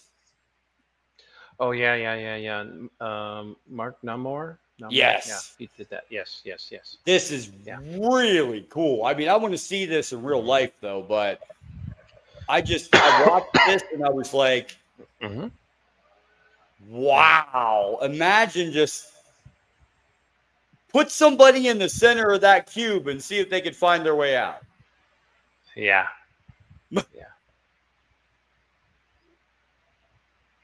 Oh, there it is right there. What is that? Oh, yeah, repellent cone. Yep, fast light cone. Yeah, see? That's what I'm talking about. That's what they showed me. Yeah. Wow. Yep. So they showed me a bit of technology, probably. Yeah. Huh. Well, I mean, okay. This has been a great show. We could probably talk about this all night. I wanted to share. Yes, how much longer? I told you. I think you're recording. Yeah. No, we're live right now. I mean, you guys can ask questions to John, or John is our expert when it comes to anything scientific. And we got Lady Daniel here, which is our expert in, communications with other intelligent beings, and John too. But John's, scientific too. He likes to take things scientific. And we got, well, sometimes I know John loves the scientific, but he also likes to dabble. Yeah. Dabble. Science includes everything, man. There's soft science and hard science. Yeah. It's very true. It's very true, man. We'll bring this up. You've seen this, YouTube. Well, if we haven't seen it, we're going to see it now, Larry. You got it up. Well, we'll put it up on screen so everybody can see it. Mr. Nobody and everybody, this has been a great podcast. We're just, diving into secret energy programs and stuff. But all right. Final question for both of you guys. Where do we go from here to move things forward? We'll go John first, Lady Daniel, and then we're going to go to Mr. Nobody. I'm old-fashioned. Let's do the ladies first thing. All right, ladies first. Yep. Lady Daniel. I was hoping for him to go first, so I can get an idea of what is. To move this forward, okay. At the moment, my this is what I have in my path. To have, can you hear me all right? Yeah. Okay. Have the public first contact with the extraterrestrial embassy, and because I don't trust the government and all that. So once you have the first contact, because Earth is now is considered a warp capable civilization, so first contact is necessary, because what is concerning is somebody getting the technologies and making weapons and wanting to become an invasive force in the galaxy. So you don't want to be an invasive force wanting to, because if you want to expand into the galaxy, you've got to be friendly, diplomatic, and that sort of thing, you know. And The Prime Directive. Yes, yeah. I believe that too. You can't, and there's another thing. We can't treat other places like we've treated our own planet. Yes. That would be the worst mistake. Yes. Mm-hmm. The John? invasive colonialist. That's the colonialism. Yes. Yeah. That is been very destructive and very traumatic for many people on this planet. Yes. And from what I understand, it's happening on other planets too. Yeah. With the bad guys, the bad guy people, if you want to call them. I'm not too sure. From what I know, is most of the people that I'm in touch with are peaceful, peace-loving people, where they're wanting to make contact. They created Earth people out of love and everything, and we have the whole galaxy behind us. A while ago, we were on a live stream with different people, and some of them were people who are in touch with the Star Nations, and they say that the whole galaxy is watching us at the moment. So we just don't want a fucky wacky to happen. And what I'm concerned about is the there's two first contact narratives around at the moment. You got us with the embassy, and then you have the others with the Bledsoe Vatican CIA crowd. I'm just hoping. What I hope for is they realize that they can't fabricate. It's just stupid to just fabricate something that's already coming, but just to be in the. It's like it's being an obstacle. It's like a clown in the middle of the traffic kind of thing. The distraction thing. The distraction thing. Yeah. Yeah, I'm just adding stuff to the screen as you guys are talking. This is one of the few examples that I was able to find of an actual scalar weapons test.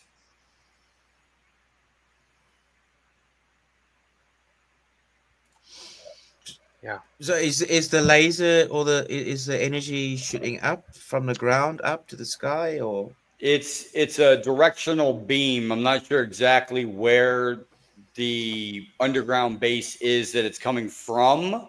Okay. But you can see it's most likely coming from the bottom of those mountains over there. Mm-hmm. And you can also see that. All right, let me back it up. You see the lightning around it? Mm-hmm. That means it's right. That means this is a real video, because if you had a scalar weapons test and it was magnetic, you would attract other electricity to it. If you're doing it in the middle of a lightning storm, you'd actually create lightning beside it. Mm-hmm. Yep. So this is a real test. Yeah. Ionosphere heating. That's right. That's right. Wait. That's right. There we go. Ionosphere heating. When you're heating the ionosphere and it makes the lightning bolts, right? Is that right, Sophie? Is that what you're trying to say? That sounds right to me, though. When you're heating the ionosphere. And it's just... Now, go ahead, John, with what you were going to say with your explanation on how we continue forward. I think it's what's going on right now. There's people who are already awake to what's going on. They want to see stuff happen fast, but unfortunately, we've got to still have a huge percentage of the general population who don't know what's going on, and or they're not really prepared to take it in, because it would be a shock. It goes back to that traumatic shock syndrome thing. Just like, never mind, I don't want to get political, but there's, I mean, people are used to being shocked, and they're sick and tired of that, you know. And when they do get shocked, they shut down. So the best way to do is go about it more slowly, so that, and kind of ease people into it. You kind of get them used to the idea, you know, just like the electric car thing is getting us used to the electricity thing. Even though the electric cars are really very low, they're not the right way to go about it. So doing it the slow, steady way, I think it's going to be okay. Sure, there will still be people who are going to continue in complete denial, but that's to be expected. So hopefully the loved ones that surround those people are able to just say, come on, just face it. Here's the facts. Here, look at it. You're seeing is believing, you know, and finally people do come around to it. So, yep. I think that's a good way of doing it. Myself personally, I'm ready for more really cool stuff.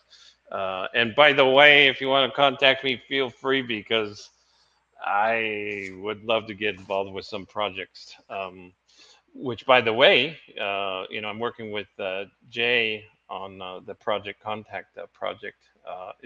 That's part of the foundation. I forget the name of the foundation.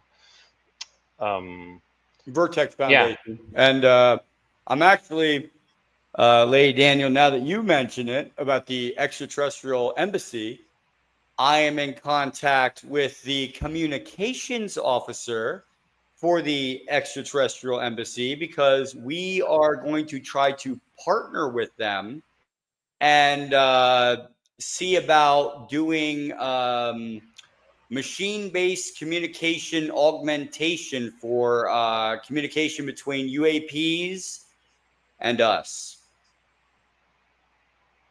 Like, we're actually going to try to, I'm actually trying to make a partnership, Lady Daniel, with the communications officer over there, so that we can have a dedicated room inside the ET embassy for communications hub.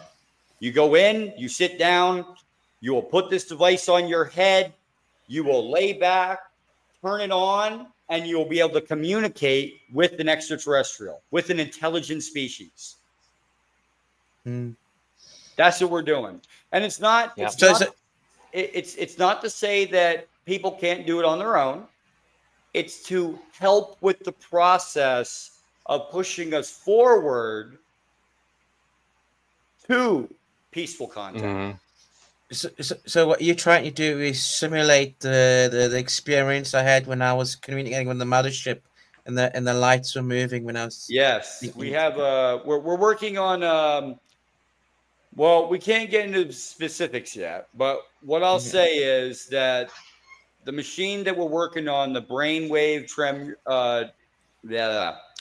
brainwave hemisync toroidal fields that we're going to be creating to target the certain spots of the brain, to activate and to or not activate certain spots of the brain. And we're going to use that with a biofeedback, and also, so it's going to be an emotional response message, not just a message saying, here we are. It's going to be, here we are. We're loving, we're caring. You see it in our message. You can feel it in the message, because it's with the biofeedback, with the emotion that comes with a person. You know, we're trying to do it that way. Now, as far as everything else goes, now this weekend on Saturday, we actually have our first field test. First field test of the equipment, first field test of the frequencies, the hemisync, and we actually have a third-party scientific scrutinizer. Third party. You know, third party going to go out there and scrutinize us, scrutinize our work. You know, I'm bringing him out there so that he's third party. He's not associated with us, you know, with Project Contact. He's going to He's going to watch, evaluate all of our methods and everything on this Saturday night when we go live. And afterwards, you guys are going to see it. You know, it's not like Jake Barber's team and their cuts and everything else. It's going to be live, raw, and out in the open. And after that, let's see what happens. You know, let's see what happens. Let's perfect the technology and make peaceful contact. John, you wanted to, you know, finish with what you were saying, because you had bounced in and out real quick. Danielle has something to say. Oh, go ahead, Danielle. I was just yeah, I'm on. What I was saying is, I'm glad you're not working with the Skywatchers, because there's been a lot of problems with them. They're getting very militant, and I don't like it. I throw doubt, and I bet everybody in here throws doubt against the Skywatcher team for editing, for not doing anything live, and for cutting all their videos into pieces. If they've done 5 years worth of work and they've only come up with this much evidence in 5 years, they really haven't done the work. They haven't put out the live videos. They haven't put out the tests where they've gotten nothing. This is where we got nothing. This signal doesn't work. Boom, cut it out. You know what I mean? That's what we're going to do with Project Contact. It's going to be all live. I don't want to do anything edited. Maybe after the fact, okay? After it's already live, after it's already out there. Then I might take it and edit it a little bit. But it's after it's already out there. It's already live. You've already seen it. You know, I'm not going to do anything to edit it beforehand. That's the difference between us and Skywatcher. It's live. It's not edited. If I don't get anything, I don't get anything. It's still science. It's still the real thing.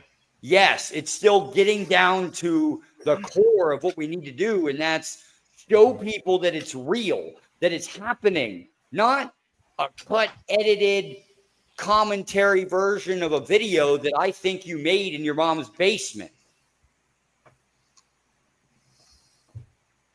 Yeah. Sorry, that's my rant on the Skywatcher. That and 50 cal boom booms that are around the area. Yes, I understand that they're trying to protect themselves. I understand that, and they're trying to say we're trying to protect ourselves from the other agencies that could interrupt us while we're doing this. I understand that totally. However, all those boom sticks being around there is not making it any better for another species to come down intelligently and say, here I am. Why are all these being pointed at me? It's very very threatening. Exactly. If I was waltzing around in my flying saucer and I saw the setup, I'm like, you can keep it. Yeah. Roll up the windows, honey. We're going to Venus. It's very fear-based, and that's what we're getting away from. We're getting away from the fear-based mentality. Yeah. We are slowly, John. I will say that. The fear-mongering is slowly disappearing, but it takes good people to make it happen. Right. And those people are disappearing. One way or another that we won't go into. But it more or less, all this needs to come out. And that's what we're doing, John. And that's why I love that you're going to be, helping, because that we need all the help we can get this out. Lady Daniel, ET Embassy, Project Contact, getting that the raw science out there, because that's all that's going to solve this problem. Yep. Doing it in a convention. If we present it in a conventional way, then while we're doing that, we can push the boundaries a little bit, and that's where the incremental, knowledge expansion takes place in doing that. So, and that's going to make it more palatable, more easy to digest for people who are very skeptical. So, by the way, Larry, please make sure you share that information on your progress on your LinkedIn, as well as wherever else that you're communicating from. I'd love to hear about your progress with that. So, yeah, definitely, me too. Definitely too. So you're going to be doing the contacting live next week? Live this weekend. It's the 17th. I believe we're going live at 5 p.m. I haven't put it out yet on StreamYard or anything like that yet, but we're going live at, I believe, 5 p.m. Out there in the middle of a signal-free zone in Pennsylvania on top of a mountain. Perfect location. Yes. I went out there. I did background scans of the whole area. No RF. None on that entire hill. So anything we put out will not be interrupted at all.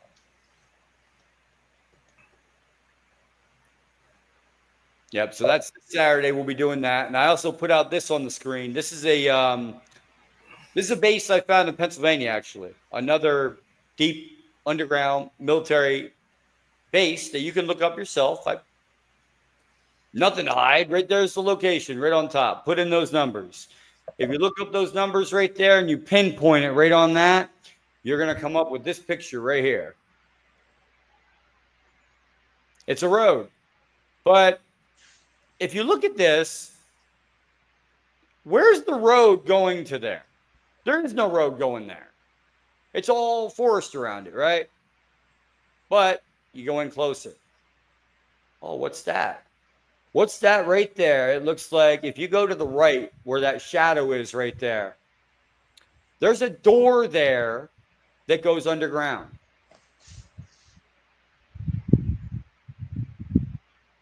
You can look it up online, people. There's a door right there that goes underground. Plus, those are helicopters.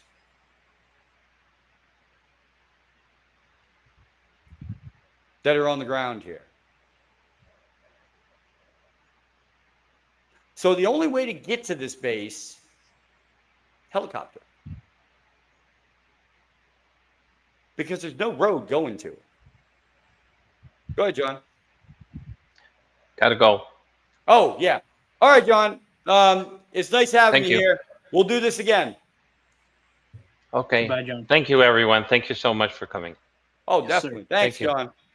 Okay. Bye-bye. Thank you. Thank you. All right. That was John Melendez, everyone. He is a really good person. Really good person to talk to. He's always been a down-to-earth person who I believe is a really genuine person. And you don't meet very many of them. I met, you and Mr. Nobody through, contacts. And I couldn't be happier that I know you guys, Same. I wish, nothing but the best for all the Galactic family. And we're going to push this forward. Hey, I'll see you later, Larry. It was nice to have you here. And hopefully we will see you this weekend when we go live on Saturday to check out our live test. Whether it goes good, whether it goes bad, regardless, it's going to be evidence either way that what we're doing, the frequencies we use don't work. Or if the frequencies we've been using do work, and my hemisync, well, not mine, but Zach's hemisync method for the company, if that works, we will have contact with an intelligent species it's going to be wonderful. And you guys are going to be there to see it live. And that's even more wonderful. You know, it goes to show you that anybody can make a difference. You just got to start somewhere. You do. You know, you make connections. You know, I made a connection with Lady Daniel, Mr. Nobody. You know, you make connections, you spread out, and you spread the message of peace. And that's what we do. Yeah. And anybody who doesn't believe that, who doesn't believe in peace and prosperity and love, you're in the wrong channel. Because that's all we believe about here. You see my background? You see that giant ET in the background, that intelligent species? Yep. That is what I want our world to be. Peaceful, loving, and caring. No worries. No energy constraints. Come on now, people. No black budget programs and underground military facilities all over the place. Who needs them? Right. Who needs them? Who really needs a black budget security program when I'm going to put on my my new trimortal brain hemisync device and I'm just going to go ahead and have my own communication. Yeah. But all right, we're gonna end this on a good note, guys. All right. So we got Lady Daniel and we got Mr. Nobody with the final words of the night. Lady Daniel, take it away. You got me. I put you on the spot. Take it away, Lady Daniel. Born of Earth, to spread love, peace, understanding, and compassion throughout the galaxy and beyond through the infinite universe. Yeah, that's all we do here. Lady Daniel, thank you for being here. All right, now we got two, down to two. All right, Mr. Nobody, final thoughts for the night. Thank you, man. Thank you. Hey, I'm always here for you, Mr. Nobody. You always know how to get a hold of me. Lady Daniel, you always know how to get a hold of me because we are a family here. And a family that sticks together, cares for each other. And if anybody needs anything, they can always get a hold of me. They can always get a hold of me. They can always ask me a question, and I will always get back to you. I always get back to my galactic family. Yep. And if anything, you guys will see me the next time on Saturday at 5:00 p.m. We will be going live, and we're going to see what happens. We'll see if we get something. We'll see if we don't. But like I said, either way, it'll be live. And you guys will see it right then and there. No cuts, no edits. Let's do it, people. Continue the science forward, right? Yes, sir. Have a good night, Galactic family. Hold on, we got catch-ups and sleep. Whoa, yeah, 3:34 there. Woo. All right, Sophie. It was lovely to have you here. Thank you. Thank you, Larry. Thank you, Sophie. Thank you, everyone who was able to make it tonight. And if you weren't able to make it tonight, this will be on the podcast, I guess, website on YouTube or the podcast channel. It'll be popping up. You guys can see it from the beginning. We went over free energy programs as well as a lot of different things, a lot of Tesla information. Other than that, Galactic family, I love everyone, and everyone knows. Everyone knows. Everyone knows. What do we say every time we end the night? Come on, nobody else. Nobody knows. We? Yeah. We humans are all one species, born of Earth, to spread peace, love, and understanding throughout the galaxy. And that is what we are going to do. I will see you later as well. Larry, thank you for being here. Bye, Larry. Bye. I'll see you guys later on the fly.